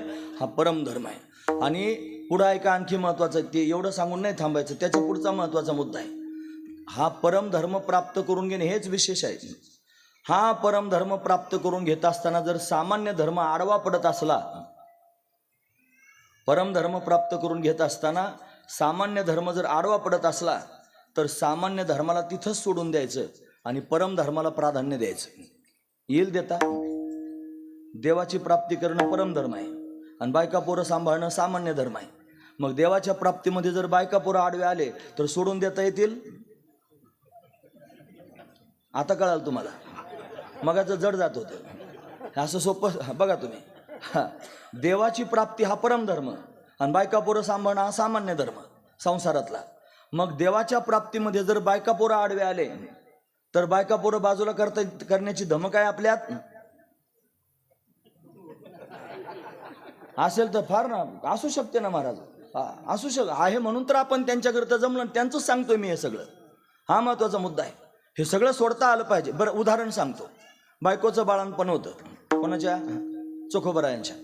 मग सांगायला चालली होती की नाही आपल्या बहिणीला की बाळणपण आहे तू चल म्हणून. रस्त्यात भक्त भेटले, भजन सुरू झालं, भजनामध्ये तल्लीन झाले. भजनी माणूस भजन ऐकलं की तल्लीन होतो आणि ते ऐकत राहिले आणि भजनांमध्ये निघून गेले. बाळणपण महत्वाचं का भजन महत्वाचं? मुद्दा अरे त्याला भजन महत्वाचं वाटलं, तुका म्हणे ते भजन प्रमाण, बस भजन प्रमाण वाटलं आणि बाळणपण विसरूनच गेले, निघून गेले. खंत करण्यासारखं नाही काय वाटलं, देवाला महत्व दिलं आणि देवाकरता निघूनही गेले. मग देवाला यावं लागलं. इथं मुद्दा आहे माझा. देव काय येत असतो ते लक्षात ठेवा. तुम्ही जर स्वतः संसाराला महत्व देत असाल आणि स्वतः संसारामध्ये जर गुंतून पडत असाल तर देव म्हणतो तू करतोस मग मला काय गरज आहे तुझं करायची? तू तर आहेच ना करणार. एक भक्त होता आणि तो फार चांगली निष्ठावान होता आणि बाकीचे लोक फार त्रास देत होते, त्याला दगडाने मारत होते, तो तरी सहन करत होता. देवाला कळवळा आला, मला मी चाललो म्हणला सोडवायला त्याला. देव उठला, लगेच आसनावरून जायला निघाला पण लगेच खाली बसला परत. लक्ष्मीबाई म्हणले निघाले होते आणि परत बसले. त्याचं परत का बसले तुम्ही? मग त्याने बघ म्हणे काय करतो तो. आता ते दगड मारित होते आणि तो दगड सहन करून घेत होता, पण त्याला इतकं अनावर झालं की त्याला सहनच होईना. त्यानं आता दगड उचलले होते. तुमच्या लक्षात आलं का? आता त्यानं दगड, देव म्हणला आता तो जर दगड मारायला लागला मग माझी काय गरज आहे? तसं तुम्ही जर नेटानं तुमचा प्रपंच करीत असले, देवाला काय गरज पडली तुमचं करायची? हे खुरपण्याकरता आला, घोडू फुंकू लागला, गाडगे मडके घडवायला आला, हे का आला? ते सगळं सोडून भगवंताचं चिंतन करीत होते म्हणून माळ्या सावत्यास खुरपू लागले. हा महत्वाचा मुद्दा आहे तिथं. ते संसारात आहेत पण संसाराला चिकटलेले नाहीत. मुक्त होण्याकरिता अट्टहास परमधर्म त्यांनी डोळ्यासमोर ठेवला आणि भगवंताला त्यांनी आधी प्राधान्य दिलं आणि मग त्यांनी मोक्ष स्वरूपाची प्राप्ती करून घेतली. मुक्त होता येतं याच जन्मात. माझा प्रश्न आहे सगळ्यांच्या समोर. मुक्त होणं, माणूस मुक्त होतो की नाही होत? होतो ना? संशय आहे का? माणूस मुक्त होतो की नाही? होतो. जिवंतपणे होतो का मेल्यावर? तुम्ही जुने ऐकणार आहात. पण जिवंतपणे होतो का मेल्यावर होतो? जिवंतपणेच मुक्त होतो. मेल्यावर मोक्षाची कल्पना आपल्याकडे नाही. मुक्त मेल्यापाठी, मोक्ष मेल्यापाठी आमाशी होईल ऐसे म्हणते ते अतिमूर्ख. ती मूर्ख आहेत महाराज. मेल्यावर मुक्त होता येत नाही, जिवंतपणेच मुक्त होता येतं. मग जिवंतपणे मुक्त झालेलं कळतं का नाही कळत? कळतं का नाही कळत? हो, याची देही याची डोळा, भोगमुक्तीचा सोहळा, कळतं ना महाराज? मुक्त झालेलं कळतं ना. मुक्त होता येतं. मुक्त होणं म्हणजे काय ते ऐका. मृत्यू आणि मुक्ती याच्यातला फरक सांगतो. मुक्ती अभंग त्या प्रकारचा आहे ना, म्हणून मी तसं बोलतोय. मृत्यू आणि मुक्ती याच्यातला फरक सांगतो. लक्ष बरं, झोपू नका बरं कोणी. झोपणारे कधी झोपतात हो? सकाळी 8 ते 10 कीर्तन ठेवा, झोपतातच ते. राऊत महाराज एकदा, रामभाऊ महाराज एकदा म्हणले सकाळी 6 ते 8 कीर्तन करायचं काल्याचं. हो म्हणले, एवढ्या लवकर लोक येतील का? म्हणले ज्याला यायचं ते येईल, नाही तर नाही यायचे. आले महाराज लोक. पण त्याच्यात असे काही लोक सकाळी 6 ते 8 ठेवलं तरी झोपलेच काही. 8 ते 10 ठेवा तरी झोपतात. 10 ते 12 ठेवा त्याच्यात झोपतात. 12 ते 2 ठेवलं तरी झोपतील. झोपणारे झोपतातच. जड गेल्यावर काय करतील बिचारे? महत्वाचा मुद्दा आहे. त्यांच्या डोक्यात त्यांनी घुसलं, मग काय करणार? ते झोप नाही येणार, मग काय होईल? जड जातं ना थोडंसं. पण मुद्द्यावर आलं की जड जात असतं. पण सावध व्हा, फार महत्वाचं सांगतोय तुम्हाला मी. मृत्यू आणि मुक्तीतला फरक सांगतो. मृत्यू म्हणजे काय हो? आपल्या अंतःकरणामध्ये वासनांचा डोंगर गच्च भरलेला आहे. त्या वासना शिल्लक राहाव्यात आणि आयुष्य संपून जावं, याचं नाव आहे मृत्यू. कसली तरी वासना शिल्लक राहावी. मग कागदावर लिहायला लावलं होतं ना काय काय पाहिजे, त्या सगळ्या वासनाच आहेत. मला हे पाहिजे, हे पाहिजे, हे पाहिजे, या सगळ्या वासना असतात. आणि ते आपल्या मनात घर करून बसलेल्या असतात. आणि त्या जर अपूर्ण राहिल्या आणि आयुष्य जर संपून गेलं की त्याला मृत्यू असं म्हणतात. आणि त्याच्या पुढचा मुद्दा आहे का, संसारात आहे आणि सगळ्या प्रकारच्या वासना संपून टाकलेल्या आहेत. कशाचीच वासना शिल्लक राहिली नाही आणि आयुष्य शिल्लक राहिलं, याला मुक्त म्हणतात. ही मुक्ती आहे. आपल्या मनाला प्रश्न विचारा, आपल्या मनात अजून काय आहे? जर कशाची वासना शिल्लक असली तर आपण बंधनात आहोत. आणि जिवंत असून जर सगळ्या प्रकारच्या वासना संपून गेल्या असल्या तर आपण या संसारात राहून जीवनमुक्त आहोत. महत्वाचा मुद्दा आहे. या संसारात राहून संसाराच्या कोणत्याच प्रकारच्या वासना अंतःकरणात जर शिल्लक राहिल्या नसतील तर तुम्ही संसारात राहून जीवनमुक्त आहात, जिवंत आहात आणि मुक्त झालेले आहात. हीच मुक्ती आहे. सगळ्या वासना संपून जाव्यात आणि आयुष्य शिल्लक राहावं. ज्या अर्थी आयुष्य शिल्लक आहे त्या अर्थी तो जिवंत आहे. आणि जिवंत असून मुक्त झालेला आहे, त्याला जीवनमुक्त असं म्हणतात. म्हणून संसारात राहून जीवनमुक्त झालेला आहे असा दिव्य आणि महापुरुष सापडणं सोपं नसतं. तो फार दुर्लभ असतो, फार दुर्मिळ असतो. तो सहजासहजी सापडत नाही. आपल्यासारख्याला तर कळतच नाही. न कळण्याचं कारण आपण जेव्हा त्याच्यासारखी होऊ तेव्हा तो आपल्याला कळेल. तुका म्हणे अंगी व्हावे ते आपण, तरीच महिमान येईल कळू. आपण मुक्त झाल्याशिवाय तुम्हाला मुक्त महात्मा कसा कळेल? म्हणून त्यांनी तो आपल्याला कळणार नाही. मग कळेल कोणाला? जे मुक्त झाले त्यांना कळेल, नाही तर सर्वज्ञ असणाऱ्या ईश्वराला कळेल. असं मुक्त होण्याकरिता आपण जन्माला आलेलो आहोत. आपला जन्म तेवढ्या करताच झालेला आहे. आपण त्याच्यातून बाजूला झालं पाहिजे. संसारात राहून सुद्धा जीवनमुक्त स्थिती प्राप्त कशानं प्राप्त होईल? काय केलं म्हणजे जीवनमुक्ती प्राप्त होईल? कसे मुक्त व्हाल? एकच साधन आहे, त्याचं नाव आहे भगवंताची भक्ती. तुम्ही जर भगवंताचे भक्त व्हाल, म्हणवा हरीचे दास, कंठात तुळशीची माळ धारण करा, कंठी मिरवा तुळशी, व्रत करा, एकादशीचं व्रत करा, कंठात तुळशी माळ धारण करा आणि स्वतःला भगवंताचा दास म्हणून घ्या. आणि अशा पद्धतीने जर भगवंताची भक्ती तुम्ही स्वीकारली, त्याचा परिणाम काय होईल? पुढे भक्तीने धरले हाती, मागे ज्ञान वैराग्य धर्म येते, स्थिर केली जे याचं पळ होती, सिद्धानुनी लाविली पंथिका. तुम्ही फक्त भगवंताची भक्ती करा, हरिभक्तीपरायण व्हा आणि भगवंताचं भजन करा शुद्ध अंतकरणानं. वाचन नारायण नारायण नारायण सतत म्हणत राहा. वाचन हरी हरी हरी हरी सदैव म्हणत राहा. असं म्हणल्यानं काय होईल? हरीशी करुणा येईल तुझी. तुला हरीला त्याने तुझी करुणा येईल. मग हरी काय होईल? तुला ज्ञान देण्याकरिता आपणची देव होय गुरु, तो गुरु रूपानं प्रगट होईल. मग काय करील? तो तुला बोध प्राप्त करून देईल. सत्य गुरु राय कृपा मज केले, अशी अवस्था प्राप्त होईल. त्यानं दिलेल्या बोधानं त्यांनी स्वरूपाचं ज्ञान प्राप्त होईल आणि त्या ज्ञानानं जे प्राप्त होईल त्याचं नाव आहे मोक्ष. आणि असा मोक्ष प्राप्त झाला की जीवनमुक्त स्थिती प्राप्त होईल. या जीवनमुक्तीपर्यंत जाण्याकरिता सगळ्यात मोठं साधन जर कोणतं असेल तर भगवंताची भक्ती. पण भक्ती केल्याशिवाय परमात्म्यापर्यंत जाता येत नाही. पण भक्तीच्या माध्यमातून संत महापुरुष संसारात राहून जीवनमुक्त झाले. जीवनमुक्त ज्ञानी जर झाले पावन, जीवनमुक्त ज्ञानी जरी झाले पावन, जीवनमुक्त ज्ञानी जर झाले पावन, जीवनमुक्त ज्ञानी जरी झाले पावन, जर पावन. भजन नसंडी ते जीवनमुक्त जरी झाले, ज्ञानी झाले आणि पावन जरी झाले तरी ते भगवंताचं भजन सोडित नाहीत. ते भगवंताचं भजन करतात. आता यांनी जे सांगितलं हे दुसरं भजन सांगितलं. भजनच आहे. मी 2 प्रकारचे भजनं सांगतो बरं महाराज. तुम्हाला जीवनमुक्त होण्याकरिता पण भजन करावं लागेल आणि तुम्हाला जीवनमुक्तीचं सुख भोगण्याकरिता पण भजन करावं लागेल. हां, जीवनमुक्त होण्याकरिता भजन करावं लागेल. मी आत्तापर्यंत जे सांगितलं ते भगवंताची भक्ती करा, भजन करा, तुम्ही जीवनमुक्त स्थितीपर्यंत जाल. आता जीवनमुक्त झाले म्हणजे काय झालं? तुमच्या सगळ्या वासना संपल्यानं आयुष्य शिल्लक राहिलं आणि आता उरलेल्या आयुष्यात तुम्ही काय करणार आहात? मग बीज आणि फळ हरीचे नाम. परत त्यांनी सुरुवात केली भगवंताच्या भजनाने आणि आता मुक्त झाल्यानंतर काय करणार आहात? परत भगवंताचं भजन.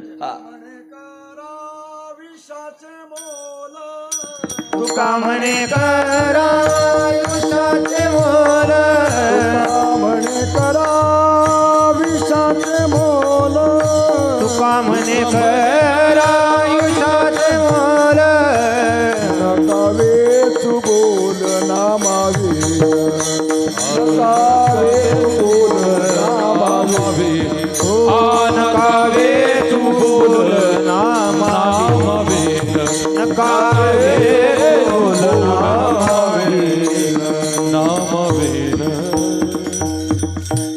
आयुष्याचं मोल करावं. सुरुवात भगवंताच्या नामाने करावी आणि शेवटही भगवंताच्या नामानंच करावा. म्हणून त्यांनी भगवंताचं नाम म्हणजे भक्ती. याला मुक्तीवरील भक्ती जाण. त्यांना जे सांगायची भक्ती ती मुक्तीवरील भक्ती आहे. पुरुषार्थ सिद्धी 4 घेऊन आपुल्या हाती, रिघाला भक्तिपंथी जगा देतो. तो पण भक्तच आहे. तो जीवनमुक्त झालेला भक्त आहे.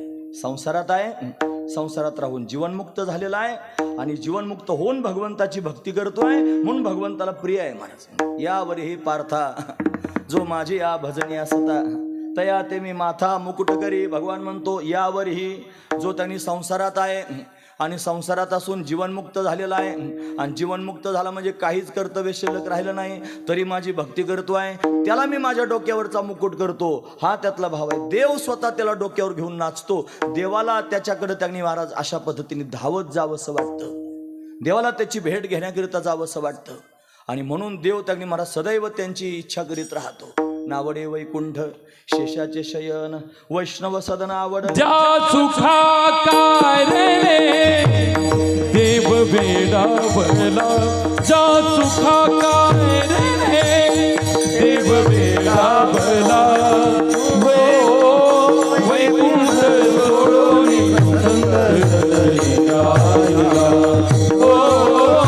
वैकुंठ सोडून धन्य ते वैष्णव सदन, जेथे लक्ष्मी सयन नारायण जा सुखा कारणे देव वेडा भला, जा सुखा कारणे देव वेडा भला. हो वैकुंठ सोडून सदनी राहिला,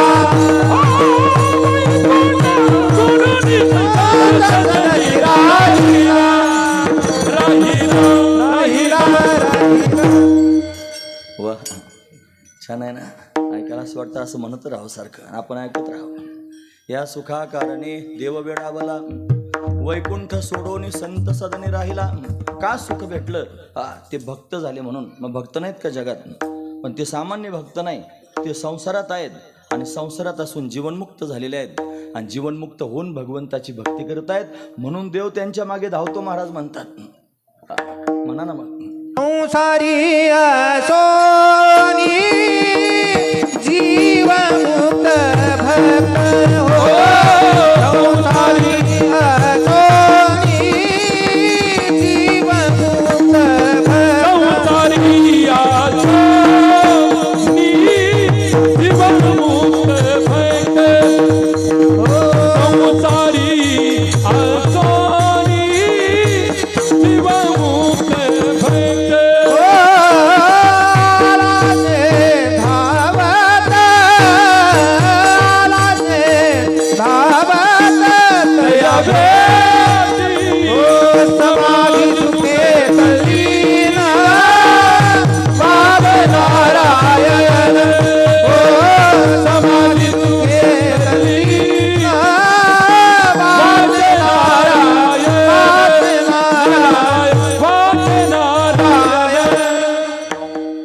संसारी असून जीवनमुक्त भक्त, संसारात असून जर भक्त त्यांनी महाराज जीवनमुक्त असेल तर त्याचा हरिक देवाला वाटतं आणि देव त्याला भेटण्याकरिता येतो. एखादं उदाहरण सांगा. ते उदाहरण म्हणजे आपण ज्यांच्याकरिता जमा झालेलो आहोत, ज्यांच्याकरिता आपण सोहळा करतो आहोत, ते श्री संत सावता महाराज संसारात आहेत. संसारात असून जीवनमुक्त झालेले आहेत आणि जीवनमुक्त झालेले असून म्हणजे काहीच कर्तव्य शिल्लक राहिलं नसून भगवंताची भक्ती करतायत आणि म्हणून देवाला त्यांचं हरिक वाटतं. देवावर ऋण होतं महाराज. ते ऋण टाकणे महाराज होतं. तो भगवान त्यांची सेवा करण्याकरिता धावतो आणि म्हणून धावत त्यांच्या घरापर्यंत अशा पद्धतीने आला. जगप्रसिद्ध असणारं त्यांनी महाराज चरित्र सावता महाराजांचं. सावता महाराज आरण भेंडमध्ये जन्माला आले. आरण गाव श्रेष्ठ असणारी त्यांनी पावनभूमी आहे. धन्य ते आरण रत्नांची ते खान, जन्मला निधान सावतात. त्या आरण गावात सावता महाराजांचा जन्म झाला. त्यांच्या वडिलांचं नाव त्यांनी महाराज परसोबा होतं. परसुमाळी असं त्यांनी असं या परसोबाच्या घरी त्यांनी महाराज सावतोबांचा जन्म झाला. आणि मग भगवंताच्या भक्तीचा छंद लहानपणापासूनच त्यांनी लागला. पण डोळस असणारी भक्ती, ज्ञानी आहेत सावतोबा. त्यांना स्वरूपाचं ज्ञान प्राप्त झालेलं आहे आणि सगळा संसार नगण्य त्यांनी वाटलेला आहे. संसाराला त्यांनी मनुष्य सत्य समजतो म्हणून तर त्याच्या मागे पळतो. हे सांगणं फार सोपं असतं. कंबर बांधून लोकांच्या समोर सांगून छाप करून घ्यायला काय लागतं. थोडंसं जरा देवाने बुद्धी दिली, बोलायची कला प्राप्त झाली आणि थोडंसं जरा चांगलं त्यांनी चमचमीत बोलता आलं की लोक गुंगून जातात. सगळे लोक बोलायला काय लागतं. पण प्रॅक्टिकलच संसार सोडणं करिता तीर कापे महत्वाचा. बोलायला सोपा वाटतो पण प्रॅक्टिकलात हे करायला फार कष्ट असतात महाराज. म्हणून संसारात राहून त्यांनी संसारापासून वेगळं जीवनमुक्त होणं तेवढं सोपं नसतं. त्याच्याकरिता तुम्हाला भक्त व्हावं लागेल. जो भगवंतापासून कधीच बी भक्त होत नाही त्याला भक्त असं म्हणतात. जो देव सोडून राहतच नाही त्याला देव त्यांनी महाराज चित्तात घर करून बसला असतो. देवा वाचून दुसरं काही दिसत नाही. देवा वाचून कशालाच महत्व देत नाही त्याला भक्त असं म्हणायचं. तुम्ही ऐकतात ना सर्वजण. तुम्ही देवाला महत्व देता की नाही? देवाला महत्व दिल्याशिवाय आले तुम्ही मंडपात. तुम्ही देवाला महत्व देता म्हणून तर इथपर्यंत आलात. माझा दुसरा प्रश्न विचारपूर्वक उत्तर द्यायचं. देवाला महत्व देता की नाही? देता. फक्त देवालाच देता का? इथं पॉइंट आहे. असं म्हणल्यावर लोक मनातले मनात खरं बोलतात पण काय करतील. नाहीलाच आहे ना महाराज. देवाला महत्व देत नाही असं नाही. आपण महत्व देतो ना पण फक्त देवालाच नाही देत, गबाळाला पण देतो. त्याला फक्त देवच पाहिजे असं नाही, त्याला गबाळ पण पाहिजे असतं. जया परमार्थाची चाड तेने सांडावे लेगाड, धरुणी भजनाची चाड, नित्य नेम आदरे. नित्यानं भजन केलं पाहिजे, नेमानं भजन केलं पाहिजे आणि आदरानं भजन केलं पाहिजे. याच्यात आदर शब्द काढायचा नाही त्याच्यातून.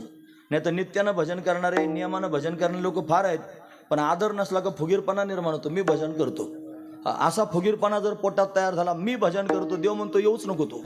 तुका म्हणे नरकी घाली अभिमान जरी होय दान गर्वता जरी होय दान गर्वता म्हणे नरकी घाली अभिमान जरी होय दान गर्विता होय दान गर्वता. अरे ज्ञानाचा गर्व झाला, ताठा निर्माण झाला तर तो त्याने अभिमान निर्माण होतो आणि तोच नरकात घेऊन जातो. म्हणून त्यांनी महाराज भजनाचा हो नाही तर कशाचा हो, ज्ञानाचा हो नाही तर पांडित्याचा हो, कशाचा अभिमान झाला की नरकातच नेऊन घालतो. म्हणून त्यांनी अभिमान घातक असतो, अभिमान वाईट असतो महाराज. भजन केलं पाहिजे, नित्यानं भजन केलं पाहिजे, नियमानं भजन केलं पाहिजे, गबाळ सांडून भजन केलं पाहिजे, गबाळाची अपेक्षा नाही केली पाहिजे. संसार करत असताना संसाराला लिगटला आणि मग जर भजन करीत राहिला तर मग तयाचे भजन भोगासाठी होईल. ते भोगासाठी भजन नाही, देवा करता भजन असतं. सावतोबांचं भजन देवा करता होतं. ते ज्ञानी होते ना महाराज, त्यांना ज्ञान झालं होतं. भगवंतावर नितांत असणारं प्रेम होतं. सावता महाराज त्यांनी भगवंताला स्वतःचं मालक समजत होते. त्यांची छोटीशी कन्या होती. त्या कन्येला त्यांनी महाराज अशा पद्धतीने समजून सांगत होते. मला वाटतं काहीतरी नागीताई नाव होतं का तिचं, नागूताई, अशी तरी नागूताई. तिला समजून सांगत होते, ही जी शेती करतो ना बाळा आपण, हा जो मळा फुलवलेला आहे ना, हा मळा मालकांचा मळा आहे. मालकांचा मळा आहे आणि त्या मालकांनी आपल्याला इथं सेवा करण्याकरिता ठेवलेलं आहे. हे सगळे आपण मालकाची सेवा करतोय. हे सगळं मालकाचंच आहे. मालकच या रूपानं प्रत्यक्ष प्रगट झालेला आहे. कसा? कांदा, मुळा, भाजी, अवघी विठाबाई माझी, ही सगळी विठाबाईच आहे. सगळीकडे गच्च भरली अशी भावना आहे दृढ झाली. स्वतःच्या मनात पण आणि लेकराच्या मनात पण भरवतायत. ते अशा छोट्या छोट्या ते पिक्चर सावता महाराजांचा काढले, त्यात त्या क्लिप आहेत छोट्या छोट्या अशा येतात कधी कधी. त्या आता मोबाईल मी वापरत नाही त्याच्यामुळे आता नाही, पण त्या ज्यावेळेस मी पाहिल्या त्यावेळेस त्याच्यामध्ये खरंच अशी पाहायला मिळाली.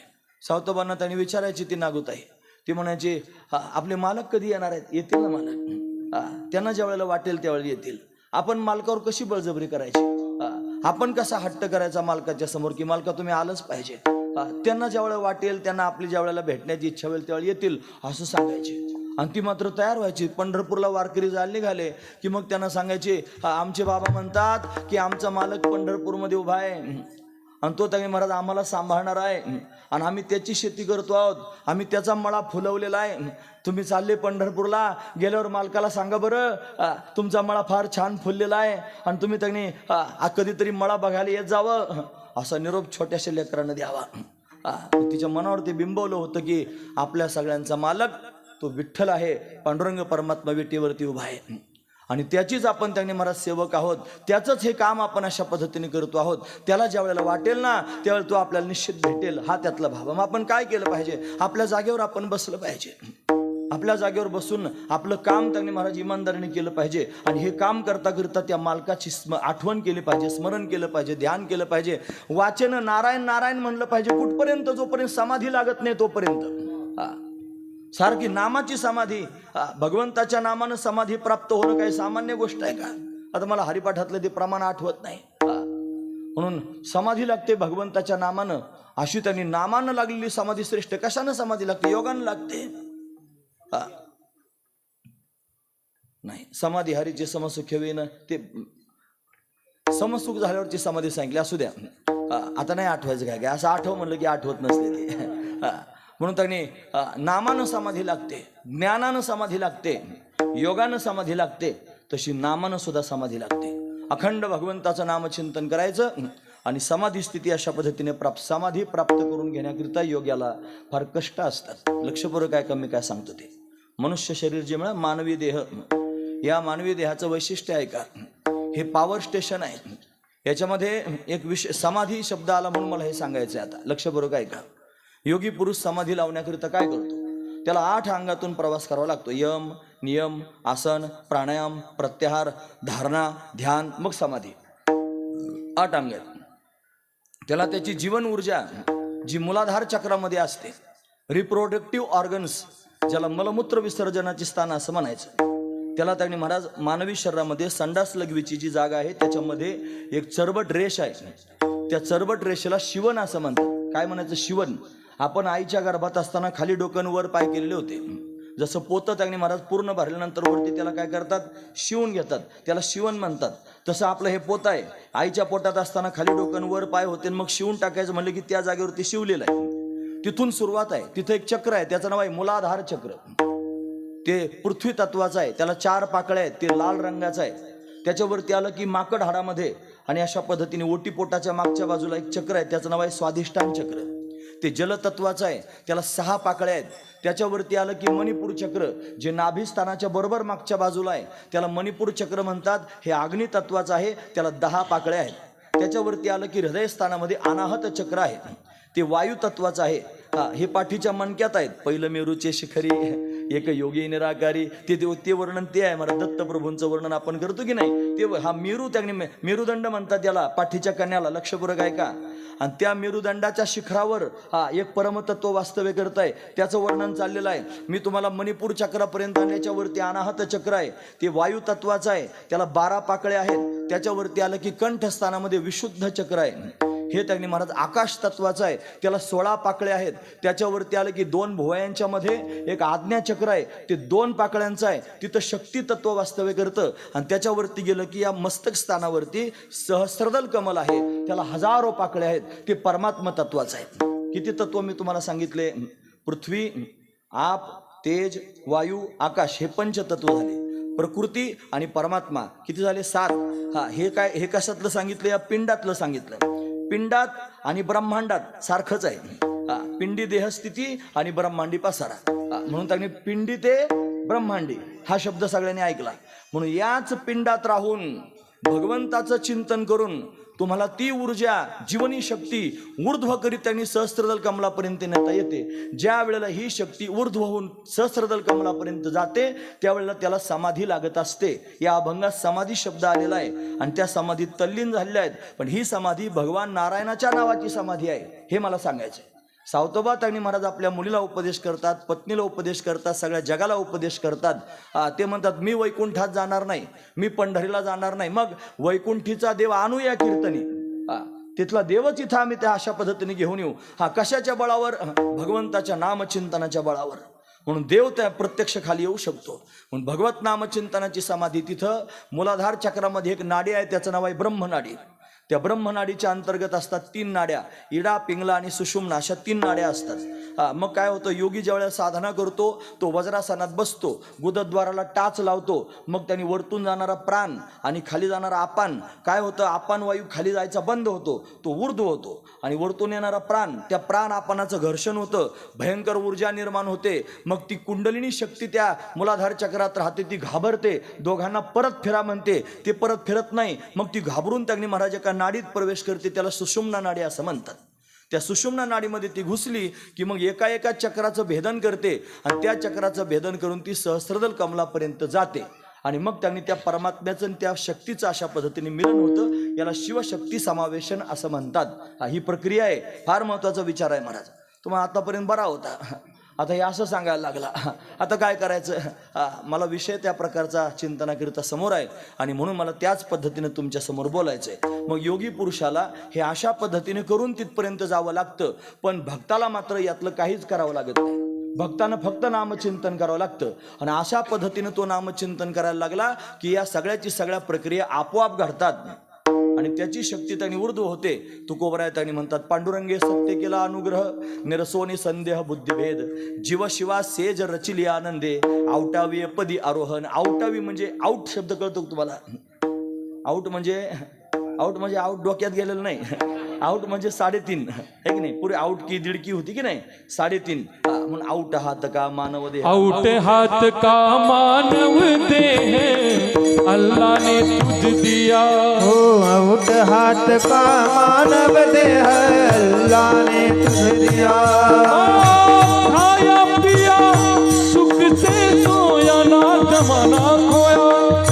खाया पिया सुख से सोया ना जमाना खोया. भज मन नारायण, भज मन नारायण, ओ भज मन नारायण, भज मन नारायण, नारायण नारायण नारायण. आऊट हात का मानव देह अल्लाह ने तुझे दिया. अरे खाया पिया सुख से सोया. काय केलं? फक्त खाल्लं पिलं आणि झोपला. खाण्याकरिता जीव जातो लोकांचा, झोपण्याकरिता मस्त टेचित राहायचं. असं होतं ना महाराज ते. याच्याकरिताच जन्माला आला असं वाटतं लोकांना. जाऊ द्या, मला ते नाही सांग, तिकडे गेले की जास्त लांब जाईल ते. आऊट शब्दावरून चाललं होतं. आऊट म्हणजे डोक्यात गेलेलं नाही. आऊट म्हणजे 3.5. ती कुंडलिनी 3.5 वेटोळे घालून बसलेली आहे, तिला आवटावी म्हणतात. आणि ती सहस्त्रदल कमलापर्यंत जाते, मग समाधी लागते. पण ते योगी पुरुषाला जाणीवपूर्वक प्रक्रिया त्याला 3 प्रकारचे बंध करून करावी लागते. त्याला मूलबंध, जालिंदर बंध, ओडियान बंध असे बंध करून मग तिथपर्यंत त्याला जावं लागतं. पण जो भगवंताचा भक्त आहे त्याला मात्र हे करावं लागत नाही. तो काय करतो? तो भगवंताच्या नारायणाचं नाव घेत राहतो. मला त्यानं 2 त्याच्या गोष्टी घडतात. एक तर त्या नारायणाच्या नावानं तो जीवनमुक्त होतो. नारायण नामे हो जीवनमुक्त, कीर्तनी अनंत गाऊ गीती. त्याच्या नावानं ज्ञान प्राप्त होतं आणि मुक्त होतो. आणि त्या नारायणाच्या नावाचं जर चिंतन करीत राहिला तर त्याला समाधी पण लागते. सावता महाराज काय करत होते? त्या नारायणाच्या नावाचा उच्चार करत होते. सदैव त्याने नारायणाचं नाव मुखामध्ये अशा पद्धतीने आहे. त्याचं अखंड चिंतन त्यांनी महाराज घडत आहे. अखंड चिंतन विठोबाचे, त्याची आठवण करतात आणि त्याची आठवण करता करता करता करता त्या चिंतनामध्ये तल्लीन होत आहेत.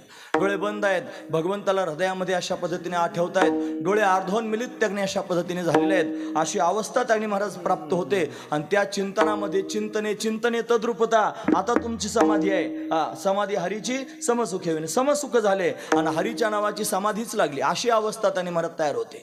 या स्थितीत कायमस्वरूपी सावता महाराज आहेत. महाराज चांगले डॉक्टर होते सावता महाराज. त्यांना आयुर्वेदाचं चांगलं ज्ञान होतं.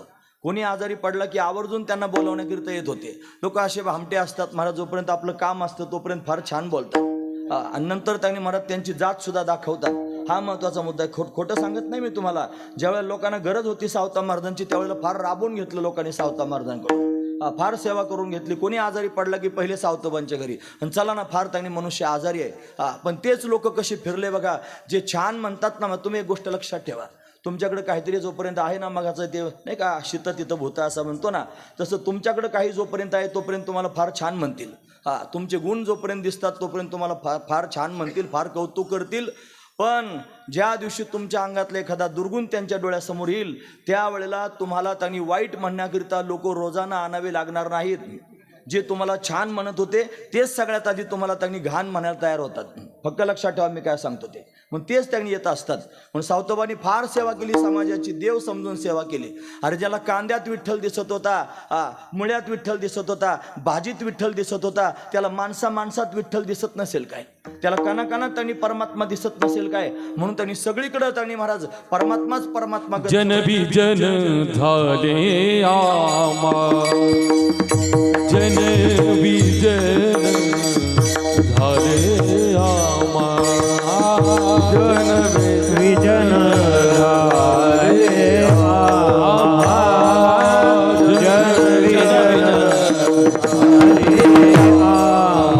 जन विजन झाले आम्हा. विठ्ठल नामा प्रमाण सगळीकडे पाहे तिकडे मायबाप, विठ्ठल आहे रखुमाई, सगळीकडे विठ्ठल रखुमाई डोळ्यासमोर दिसायला लागली. अशी अवस्था सावतोबांची आहे. प्रत्येक त्यांनी जीवमात्रात परमात्मा त्यांनी ज्ञान झाले नाही. म्हणून त्यांनी बहुनाम जन्मनाम अंते ज्ञानवान माम प्रपद्यते वासुदेव सर्वमिती स महात्मा सुदुर्लभा. म्हणून सगळीकडे परमात्मा असा भाव त्यांच्या अंतकरणात आहे. दृढ असणारे भगवंताचे भक्त आहेत आणि आंधळी भक्ती नाही, डोळस भक्ती आहे. हा महत्वाचा विचार आहे. एकच गोष्ट फक्त घडली. फार चांगले सावतोबा, फार त्यांनी सर्व लोक मान मर्यादा त्यांनी प्राप्त करून देत होते. शेतात म्हसोबा होता, तो मध्येच होता. शेती करायला थोडंसं जरा वावगं त्यांनी होत होतं. मग काय केलं पाहिजे? मध्येच त्यांनी म्हसोबा आणि त्याच्या अवतीभोवती झाडाने वसवा झालेला आहे. त्यापेक्षा हाच देव जर त्यांनी उचलला आणि थोडासा बांधाच्या कडेला नेऊन ठेवला तर शेती तरी थोडी सुरळीत करता येईल असा विचार मनात केला. आणि तो म्हसोबा उचलला आणि बांधावर नेऊन ठेवला. जसाच बांधावर ठेवला तसा तार्किकाने लगेच ताबडतोब डंका वाजवायला सुरुवात केली. ते काय सावता महाराज म्हणत होते का सावतोबा म्हणत होते का काय फार आदरानं सावत्याने देव हलवला. काय शब्द आहेत? सावत्याने देव हलवला. जसा देव हलवला डंका वाजायला लागला आणि कर्मधर्म संयोगानं कावळा बसायला आणि फांदी मोडायला एकच वेळ झाली. आणि त्या परिसरामध्ये एक रोग आला पटकीचा. पटापट लोक त्यांनी मरायला लागले. लोकांमध्ये चर्चा सुरू झाली. सावता महाराजांनी देव हलवला आणि म्हणूनच रोग आला. चांगलं म्हणत होते सावता महाराजांना, फार चांगलं वैद्य समजत होते, फार प्रेमानं त्यांच्याकडे पाहत होते, आदर देत होते, कौतुक करत होते, फार छान म्हणत होते. तेच लोक आता प्रचार करायला सगळ्यात पुढं होते. ते म्हणले बघा असं काही भक्त असतो का, यानं देव हलवला, यानं असं केलं. काही आशय त्यांनी महाराज हे बघा, एखादा माणूस जर फार चांगला म्हणून सगळ्या लोकांमध्ये गणला गेला की त्याची ईर्ष्या करणारे, त्याचा द्वेष करणारे, त्याचा मत्सर करणारे सुद्धा तेवढेच तयार होतात. मग ते त्यांनी उफाळून ते वाटच बघून असतात. याचं कुठं चुकतं, ते चुकलं की धरतात, की धरलं की लगेच बोभाटा करण्याकरिता सगळ्यांच्या आधी तयार असतात. असे 4-2 त्यांनी तयार झाले आणि डायरेक्ट सावता महाराजांवर अटॅक केला. महाराज काय अटॅक केला माहिती आहे? त्यांचं पीक जाळलं सगळ्यात आधी उभं. नंतर घर त्यांनी महाराज जाळलं. त्याच्यानंतर जी विहीर होती, ज्या पाण्यावर त्यांनी चाललं होतं, विहीर बुजून टाकली आणि सावता महाराजांना बेदम मार दिला. इतकं मारलं, फक्त मरू दिलं नाही, इतकं मारलं. उठून बसता येत नव्हतं, चालता येत नव्हतं. अशी अवस्था सावता महाराजांची लोकांनी केली महाराज. आणि अशा स्थितीमध्ये असणारे सावता महाराज, पण तरीसुद्धा त्यांनी महाराज कोणी जवळपास एखादा मनुष्य आजारी पडलाय आणि तो फार अत्यावस्था आहे असं कळालं की त्या अवस्थेत सुद्धा उठायचं आणि उठून आपली ती पिशवी घ्यायची आणि त्याच्यावर उपचार करण्याकरिता त्याच्या घरापर्यंत स्वतः जायचं. हे संत हृदय आहे.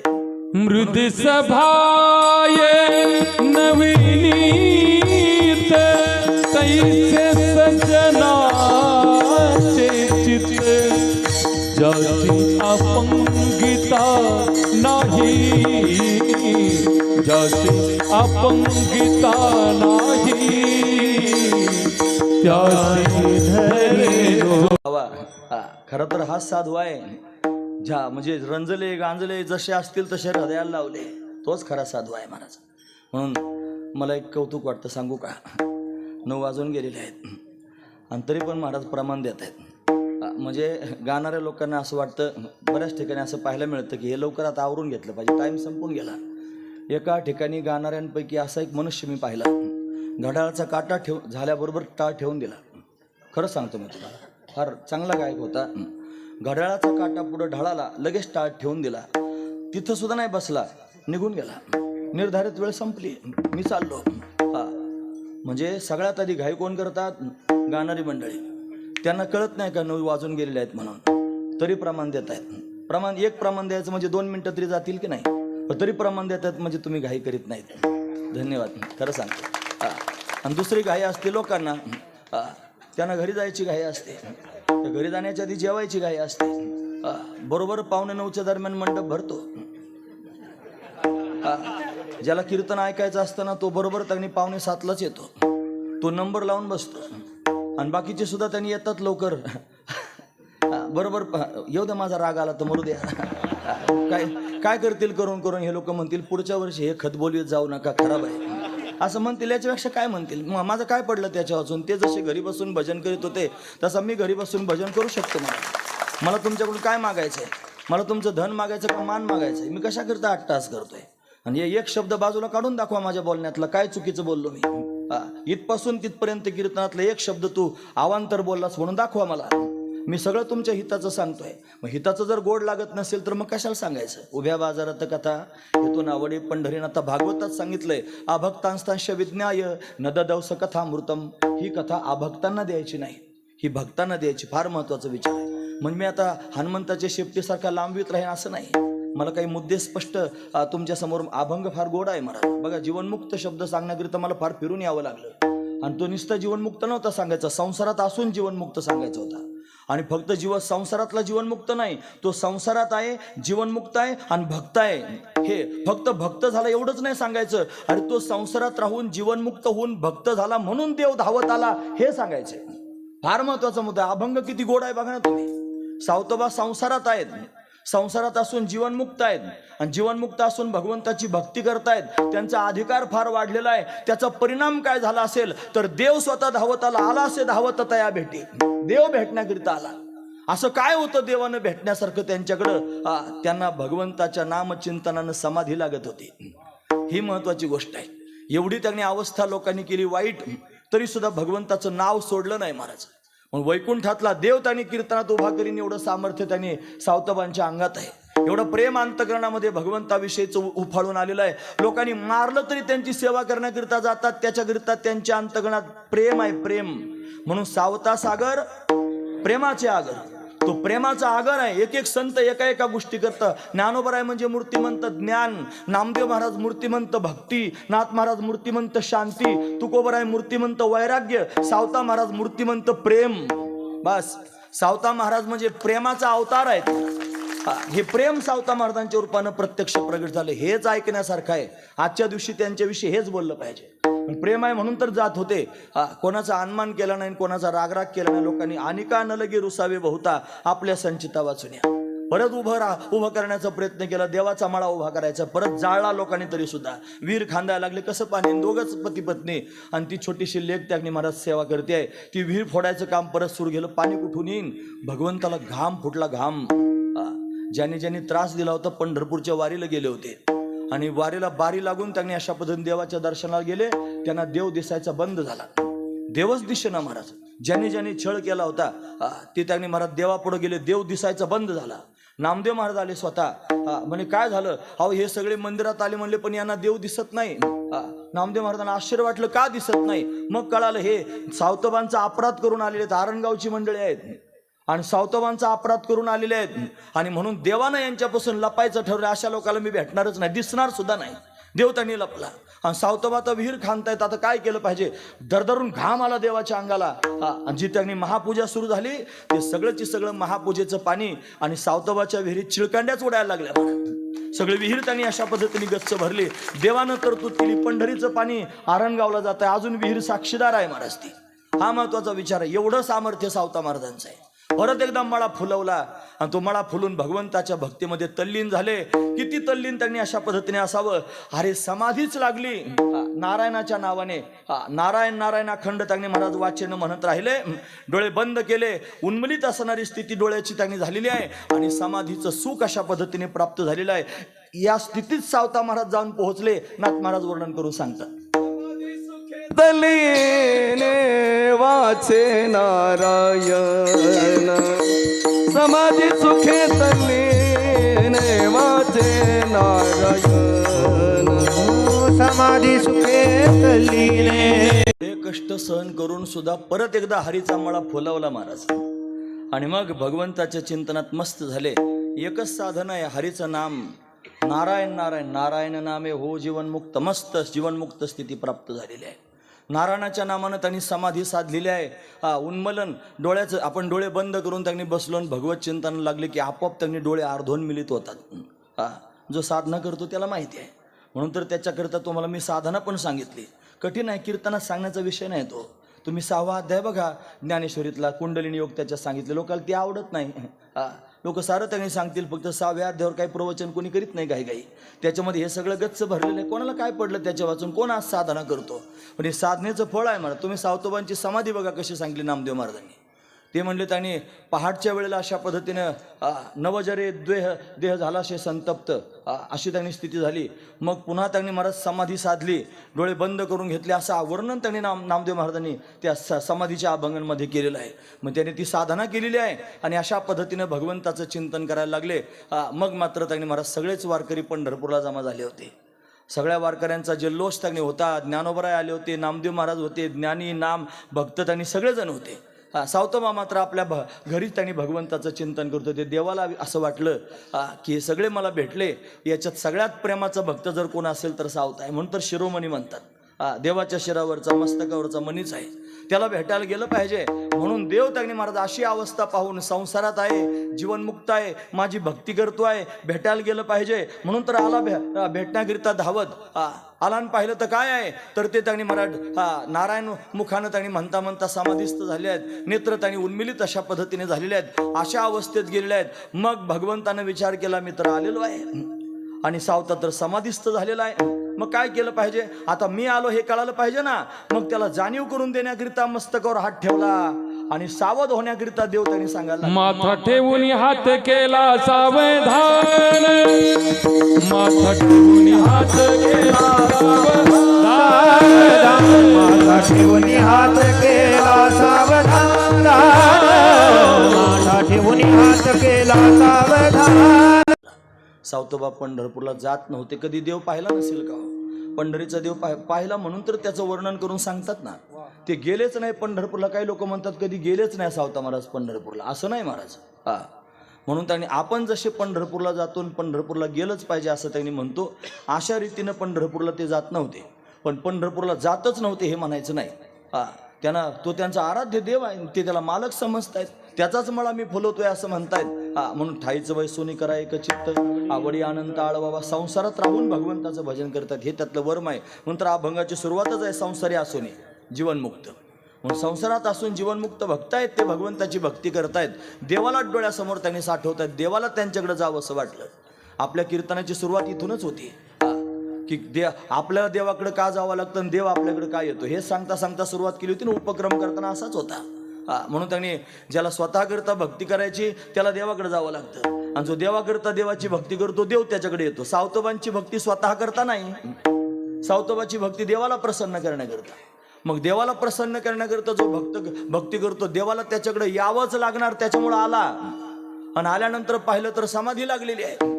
मग काय करायचं, मस्तकावर हात ठेवला, माथा ठेवून हात केला सावधान. आता हा सावधान शब्द पुढे जोडायचा. माथा मस्तकावर हात ठेवला आणि काय केलं, वदे नारायण सावत्याशी सावधान. हे सावता सावध हो, मी आलेलो आहे, सावधान होऊन माझ्याकडे बघ असं म्हणल्याबरोबर त्यांनी महाराज सावतोबांची समाधी त्यांनी मोडली आणि डोळे उघडून पाहिल्याबरोबर जो हृदयात होता ना तोच बाहेर उभा राहिलेला दिसला. बाहेर धाकुटी मूर्ती उभा, साठविला राहे हृदय संपुष्टी. बाहेर धाकुटी मूर्ती उभा, तोच डोळ्यासमोर प्रत्यक्ष उभा आहे. भांबावलेला आहे, गडबडलेला आहे, घाबरलेला आहे, डचकलेला आहे. अशी सगळी अवस्था पांडुरंगाची आहे. तो त्यांनी असा घाबरून त्यांनी सावतोबांकडे पाहतोय, देवा काय झालं तुला. एवढा कशाने घाबरलास? का बर थरथर कापतोस? काय सांगू म्हणले सावतोबा, मी तुमच्या भेटीकरिता यायला निघालो आणि जसाच मी तुमच्या भेटीकरिता आलो, माझ्या मागे त्यांनी महाराज एक चोर आलेला आहे. येता तुझे भेटी चोर मागे आला, येता तुझे भेटी चोर मागे आला, येता तुझे भेटी चोर मागे आला, येता तुझे भेटी चोर मागे आला. लपवी मजला लवला, लपवी मजला लवला, समाधी सुखे तल्लीन भजे नारायण, समाधी सुखे तल्लीन वाजे नारायण, वाजे नारायण. येता तुझे भेटी चोर मागे आला, लपवी मजला लवलाही. सावतोबा, मी तुम्हाला भेटायला आलो खरा, पण भेटायला येत असताना माझ्या मागे चोर लागलेला आहे आणि मला लपून बसायचं, मला त्या चोराची फार भीती वाटते. असंच झालं होतं. सगळी वारी आटोपली आणि लहुळ नावाचं गाव आहे, तिथं मोडलीम त्यांनी फाटा, लहुळ त्यांनी आपण म्हणतो की नाही, त्या लहुळमध्ये मुंगी पैठणावरून आणि अशा पद्धतीने त्यांनी महाराज एक भक्त आला होता, त्याचं नाव आहे कुर्मदास. या कुर्मदासाला हात नव्हते आणि पाय पण नव्हते, ओंडक्यासारखं शरीर होतं. कोणाचं कीर्तन ऐकलं होतं आणि पंढरीचा पांडुरंग त्यांनी आंधळ्याला डोळे देतो, पांगळ्याला पाय देतो असा विचार करून त्यांनी महाराज पंढरीला गेलं पाहिजे. गडबडा लोळत लोळत त्यांनी आले होते. अरे पायावाले जात नाहीत खरं सांगतो, पायावाल्याला जा वाटत नाही. बिगर पायाचे, ज्याला पाय नाही असे पंढरपूरला लोटांगण घालीत सगळं अंग रक्त भंबाळ झालं. कोण खाऊ घालत असेल, कोण स्नान घालत असेल, कोण कपडे घालत असेल, कशी अवस्था असेल. वारकरी गेला की नवमीला पंढरपुरात पाहिजे आणि पौर्णिमेपर्यंत पंढरपुरात राहिलं पाहिजे. फार वारीचे नियम लोक सांगतात, पण खरा नियम हाच आहे. नवमीला गेला पाहिजे वारकरी पंढरपुरात आणि पौर्णिमेपर्यंत थांबला पाहिजे, गोपाळपूरचा काला घेऊनच आला पाहिजे. मग नवमीला पोहोचलं पाहिजे, पण पोहोचता येत नाही. वारकऱ्यांजवळ निरोप द्यायला सुरुवात केली. देवाला सांगा, देवा फार उत्कट इच्छा अंतकरणात घेऊन तुला भेटायला आलो, पण मला तुझ्यापर्यंत येता येत नाही रे, तूच काहीतरी कर. असं त्यांनी निरोप वारकऱ्यांच्या हाती दिला. वारकऱ्यांनी देवाला सांगितलं, म्हणती कुर्मदासे आरते करोनिया, तुम्हा भेटावया बोलाविले, तुम्हा भेटावया बोलाविले. आरते करोनिया, तुम्हा भेटावया बोलाविले, तुम्हा भेटावया बोलाविले.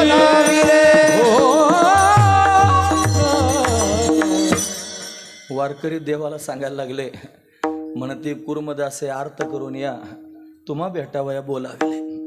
फार व्याकुळ होऊन निरोप दिला. देवाला सांगा, देवा मला येता येत नाही रे, फार आर्त अंतकरणात घेऊन आलो तुझ्याकरता, काय करू, येता येत नाही, तूच मला भेटायले. देवाला सुद्धा ओढ लागली. महाराज त्या कुर्मदासाचं निमित्त केलं आणि नामदेव महाराजांना ज्ञानोबरानं म्हणले, आलात किती चांगलं वाटलं, दोघे बरोबर आहात, आपण थोडा एखादा खेळ खेळला तर काय हरकत आहे. पण खेळ खेळा, काय खेळायचं देवा, आपण थोडा लपंडाव खेळूया, लपाछपी खेळायची. देव म्हणा, मी लपतो, तुम्ही पकडून दाखवा. म्हणून अशा पद्धतीने त्यांनी महाराज लपायची तयारी झाली. आणि देव कुठं लपतो महाराज, देव सगळीकडे प्रगटच आहे. पाहे तिकडे मायबाप, विठ्ठल आहे रखुमाई, सगळीकडे तोच आहे, पण तरी लपायचं निमित्त केलं, नाटक केलं. कुर्मदासाच्या समोर गेला आणि कुर्मदासाच्या समोर जाऊन त्यांनी महाराज कुर्मदासाचं मस्तक आपल्या मांडीवर घेतलं. त्याचं मुख धुळीनं माखलं होतं, रक्तानं त्यांनी महाराज अशा पद्धतीनं लतलदीत झालेलं होतं. स्वतःच्या पितांबरानं त्याचं अशा पद्धतीने मुख पुसलं आणि म्हणायला लागलं, सांग कुर्मदासा, तुला काय देऊ, तुला हात देऊ का, पाय देऊ का. हसायला लागले कुर्मदास. देवा काय थट्टा करतोस का रे, माझ्या आधीचे सुद्धा असेच होते, जटायूचे पंख कापले, तू गेलास आणि हेच कौतुक सांगायला लागलास, पंख देऊ का, जीवनदान देऊ का. मी त्यांच्याच परंपरेतला आहे. त्यांनी जसं काहीच तुला मागितलं नाही तसं मला सुद्धा काही मागायचं नाही. देवा मी किती भाग्यवान आहे, माझा मस्तक तुझ्या मांडीवर आहे, मी किलकिल्या डोळ्यानं तुझ्याकडे पाहतोय, मला काहीच नको. हे नाथ, मैं आपको बोलू नाही, बस असाच बसून राहा. माझे प्राण तुका म्हणे, जीवभाव देवा पायी ठेवून येते, काही न मागती, काही मागितलं नाही, देवाच्या मांडीवर प्राण सोडून दिले. घेऊ झालं पाहिजे महाराज. आजचा दिवस फार गोड आहे. सावतोबांचं चरित्र आपण पाहतो आणि त्याच्यामध्ये भाव आहेत महाराज, की देव त्यांना भेटण्याकरिता निघालेला आहे. देव आपल्याला सुद्धा भेटायला आला पाहिजे, असं आपलं जीवन आपण केलं पाहिजे. कुर्मदासापर्यंत आला आणि या कुर्मदासानं देवाच्या मांडीवर प्राण सोडले. आणि त्याच्यापेक्षा मोठा भाव म्हणजे देवानं स्वतः समाधी दिली. अरे आपल्या समाधीला, आपल्या अंत्यविधीला माणसं तरी जमा होतात की नाही, लांबची गोष्ट आहे. ज्याच्या समाधी करता प्रत्यक्ष देव प्रगट झाला, याच्यापेक्षा काय पाहिजे महाराज. अरे किती तुम्हाला उदाहरणं सांगू. जेवढ्या संतांच्या समाध्या नामदेव महाराजांनी लिहिल्या, त्या प्रत्येक समाधीत भगवंताचं त्यांनी महाराज आणि प्राकट्य सांगितलं. देव प्रत्येकाकरिता आला महाराज, खरं सांगतो, प्रत्येकाकरिता आला. अरे सुखोबरायांच्या तर आस्ती आणल्या, स्वतःच्या हाताने समाधी दिली. कुर्मदासाला स्वतःच्या हाताने समाधी दिली. या सगळ्या महात्म्यांकरिता प्रत्यक्ष परमात्माला, कुर्मदासाला स्वतःच्या हाताने समाधी दिली. आणि समाधी देऊन अशा पद्धतीनं पुढे निघाला. जवळच आरणगाव आहे. सावतबांकरता अट्टहास करणारा हा देव आणि घाईघाईनं सावता महाराजांचे पुढे जाऊन प्रगट झाला. पण समाधी लागली होती व नारायण नामानं त्याने मुक्त झालेले होते आणि उन्मिलित त्याने अशा पद्धतीने नेत्र झालेले होते. मस्तकावर हात ठेवला आणि सावध व्हायला सांगितलं. सावता सावध हो, मी आलेलो आहे. डोळे उघडून त्यांनी पाहिलं, प्रत्यक्ष देवाला. काय झालं देवा, एवढी धावपळ कशा करीत आहे? सांगितलं, मी आलो तुझ्या भेटीकरिता, पण चोर मागे लागलेला आहे. म्हणजे ज्ञानोबरायण नामदेव महाराज शोधत आले होते. कुठं लपू सांग तरी जरा मला, कोणत्या ठिकाणी लपून बसू मला सांग तरी. म्हणे देवा घासात लपता का? म्हणे चोर काय सामान्य आहेत का? त्यांना असं मी दिसणार नाही का? मग उसात लपता का? म्हणे तिथं मला लपून जमणार नाही. अशी एखादी जागा लपण्याकरिता दे की जिथं मी सापडलोच नाही पाहिजे. अशी एखादी जागा शोध. आता कोणती जागा शोधावी? सावतबांना माहीत होतं हा कोणकोणत्या ठिकाणी लपू शकतो. याला कोणी कोणी लपवलेलं, फार लोकांनी लपवलं महाराज याला हृदयामध्ये.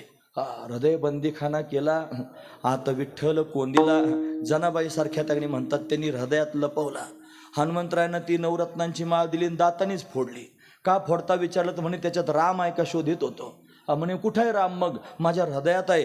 फाडूनच दाखवलं. राम पंचायतनच दिसलं. त्यांच्या लक्षात आलं याला हृदयात लपायची सवय आहे. हा योग्यांच्या हृदयात लपतो, हा भक्तांच्या हृदयात अशा पद्धतीने राहतो. असा असणारा हा परमात्मा आहे. मग याला जर दुसरीकडे लपायला जागा चांगली वाटत नसेल तर त्यांनी जसा हृदयात लपवला तसा मी पण हृदयात लपवू शकतो ना. त्यात काय अवघड आहे? मग जवळ असणारं, धारदार असणारं खुरपं काय म्हणतात ते हातामध्ये घेतलं, विळा, आणि घेऊन त्यांनी महाराज अशा पद्धतीने सांगितलं, लपायचं नाही तुला, मग निमूटपणे लपून बस, मी तुला लपायला जागा देतो. असं म्हणून त्यांनी हृदयच फाडलं. महाराजांनी मगाच प्रमाण दिलं. स्वतःचं हृदय त्यांनी महाराज फाडलं आणि देवाला बसण्याकरिता जागा दिली. डोळे त्यांनी बारीक केले, सूक्ष्म विचार केला आणि विचारपूर्वक त्यांनी महाराज हे सगळं अशा पद्धतीने केलं. म्हणून तर नाथ महाराज प्रकर्षानं आपल्यासमोर त्याचं वर्णन करून सांगतायत की ना सावतबाने विचार केला आणि एक जनार्दनी ऐकुनी या बोल, एक जनार्दनी ऐकुनी या बोल, एका जनार्दनी ऐकुनी या बोल, एका जनार्दनी ऐकुनी या बोल. देवाचे असे बोल ऐकले आणि सावतबांनी त्यांनी अशा पद्धतीने सखोल दृष्टीने विचार केला. कुठं देवाला ठेवता येईल? देव त्यांनी बसवण्याकरिता कोणती जागा आहे? माझं हृदयापेक्षा काय त्यांनी चांगलं असेल? फार महत्त्वाचा विचार. हृदयच फाडलं. बस म्हणले आतमध्ये. सूक्ष्म रूप धारण करून हृदयामध्ये घुसला. नव्हता काय आधी? होताच ना महाराज. विशेष रूपानं प्रगट झाला. सामान्य रूपानं आहेच आपल्या हृदयामध्ये देव, पण इथं त्यांनी महाराज साठवला. म्हणजे काय? विशेष रूपानं साठवला. आतमध्ये लपून बसला. त्याच्या पितांबराचा थोडासा पिसोरा बाहेर राहिला होता आणि चोर येऊन ठेपले महाराज. सावतबांना विचार लागले, ज्ञानोबाराय नामदेव महाराज, अहो देव पाहिला का? कुठे त्यांनी लपलेला आहे? तुम्ही त्याला शोधलत का? त्याला पाहिलं का? असं त्यांनी बोलायला सुरुवात केली. नाही, इकडं बघा ना म्हणले, कुठे लपला असेल तर. सगळ्या ठिकाणी शोधून पाहिलं, कुठं सापडला नाही. ज्ञानोबरायांनी बारकाईनं पाहिलं तर पिसोरा बाहेर आला होता हृदयातून. अरे म्हणून इथून पिसोरा पितांबराचा आलेला आहे. ज्या अर्थी पितांबर मला दिसतंय त्या अर्थी हा इथंच लपलेला आहे. म्हणून नामदेव महाराजांनी लगेच पितांबर धरला. त्यांचा अधिकार आहे महाराज. धरला असाच देव बाहेर ओढून काढला. म्हणजे त्यांनी ज्ञान दाखवतं आणि नाम पकडतं आणि पकडून अशा पद्धतीने बाहेर काढला आणि प्रत्यक्ष प्रगट झाला. फार अभिमान झाला होता. कोणाला ज्ञानाचा, कोणाला भक्तीचा पण देवानं त्यांनी सांगितलं निवळ ज्ञानानं पण आकळला जात नाही मी, निवळ त्यांनी म्हणत तुमच्या भक्तीनं कोरड्या आकळला जायचो नाही, प्रेम पाहिजे. जिथं प्रेम आहे तिथं जाऊन बसतो. मग सावतोबांच्या हृदयामध्ये प्रेम आहे म्हणून प्रेमानं त्यांनी हृदयामध्ये प्रवेश करून गेला. म्हणून धन्य त्याची माता धन्य त्याचा धन्य त्याची माता धन्य त्याचा, धन्य त्याची माता धन्य त्याचा, हो धन्य त्याची माता धन्य त्याचा, साठविला दाता त्रैलोक्याचा, साठविला दाता त्रैलोक्याचा, साठविला दाता त्रैलोक्याचा. धन्य त्याची माता धन्य त्याचा पिता, साठविला दाता त्रैलोक्याचा, त्रैलोक्याचा दाता त्याने हृदयामध्ये साठवला आणि विशेष असणारा पुरुषार्थ करून दाखवला. हे सूक्ष्म दृष्टीशिवाय होत नाही. म्हणून नाथ महाराज सांगतात एका जनार्दनी ऐकून या बोल, सावत्याने सखोल दृष्टी केली, सखोल दृष्टी करून त्यांनी देवाला हृदयामध्ये स्थान अशा पद्धतीने दिलेलं आहे. म्हणून देव हृदयामध्ये साठवलं. साठविला हरी जिही हृदय मंदिरी, त्याची सरली येरधार, झाला सफल व्यापार, त्याचा व्यापार सफल झाला, त्याचा सामान्य धर्मही पूर्ण झाला, त्याचा परम धर्मही पूर्ण झाला आणि पुरुषार्थ साधला. प्रत्यक्ष देव भेटण्याकरिता आला. आपल्याला देवाकडे जावं लागतं, इथून आपण सुरुवात केली होती. आता देव सावतोबांना भेटायला आला, इथं आपण थांबतो. हा महत्वाचा मुद्दा आहे. म्हणून सावतोबांकरता प्रत्यक्ष परमात्मा आला आणि त्यांना भेटण्याकरिता सहज आला नाही, धावत आलेसे धावत या भेटी, धावत त्यांच्या भेटीकरिता अशा पद्धतीने आला. सगळं कार्य त्यांनी पूर्ण झालं आणि आजचा दिवस त्यांनी महाराज निर्णयात्मक ठेवला आणि आजच्या दिवशी समाधी घ्यायचं अशा पद्धतीने ठरवलं. आणि म्हणून आजच्या दिवशी पहाटे मी अभंग म्हणून दाखवतो. उठून या प्रातःकाळी करून या स्नान, घालून आसन यथाविधी. बघा बरं, मगाच्या प्रक्रिया त्याच्यात दडलेल्या आहेत. नवज्वरे देह झाला असे संतप्त, परिमनी आर्त विठोबाचे. प्राणायाम करून कुंभक साधिला, वायू निरोधीला मूळ तत्वी. मी मगा प्राण आपण वायूचं सांगितलं ना, म्हणून अशा पद्धतीने वायू निरोधीला म्हणजे त्यांनी खालचा जाणारा आपण त्यांनी महाराज ऊर्ध्व झाला आणि वरून जाणारा प्राण त्यांनी अशा पद्धतीने खाली जाऊन घर्षण त्याचं अशा पद्धतीने झालं आणि मग मात्र ऊर्जा निर्माण झाली. वायू निरोधीला मूळ तत्वी. शके 1217 शालिवाहन शक, मन्मथ नामक संवत्सर. ग्रीष्म ऋतू कृष्ण आषाढ चतुर्दशी, आला उदयासी सहस्रकर. सावता पांडुरंगी स्वरूपी मिनला, देह समर्पिला ज्याचा त्याशी. एवढं चरण म्हणा बरं. सावता पांडुरंगी स्वरूपी मिनला. आता भैरवी म्हणायच्या. सावता पांडुरंगी स्वरूपी मिनला, देह समर्पिला ज्याचा त्याशी. स्वरूपी मिनला, सावता पांडुरंगी स्वरूपी मिनला, सावता पांडुरंगी स्वरूपी मिनला, सावता पांडुरंगी स्वरूपी मिनला. देह समर्पिला ज्याचा त्याशी, देह समर्पिला ज्याचा त्याशी. नवज्वरे देह झाला से संतप्त, नवज्वरे देह झाला से संतप्त, झाला से संतप्त, नवज्वरे देह झाला. कुंडली कवरधारी विठ्ठल संत सावता महाराज की जय. सावता पांडुरंगाच्या स्वरूपामध्ये विलीन झाला आणि देह ज्याचा त्याला देऊन टाकला. तो आजचा दिव्य असणारा हा पर्व काळ आहे. या पर्व काळावरती आपण सर्वजण त्यांची सेवा करत आहोत. माझ्याकडे बोलण्यासारखं बरंच आहे. निर्धारित अभंगात 5 चरण आहेत. त्या चरणांवर त्यांनी बोलत आपण समाधीचाही त्यांनी महिमा अशा पद्धतीने पाहिला आणि आज आपण खऱ्या अर्थानं ही वाक्पुष्प सेवा त्यांची अशा पद्धतीने केलेली आहे. तुम्ही सर्वांनी ती श्रवण केलेली आहे. ही पण सेवाच आहे. म्हणून सर्वांनी अशा माध्यमातून सावता महाराजांची सेवा केलेली आहे. ती सेवा आपण त्यांच्या चरणी समर्पित केली पाहिजे. म्हणून अशा पद्धतीनं भगवंताचं चिंतन करून संसारात राहून जीवनमुक्त जर कोण होत असतील तर ते संत आहेत. म्हणून आपण त्या सर्व संतांचं मोठ्या प्रेमानं चिंतन केलं पाहिजे. ते कसं ते आम्हालाच म्हणत होतो मी आना. हे ज्ञानेश्वर माऊली ज्ञानराज माऊली तुका, जय ज्ञानेश्वर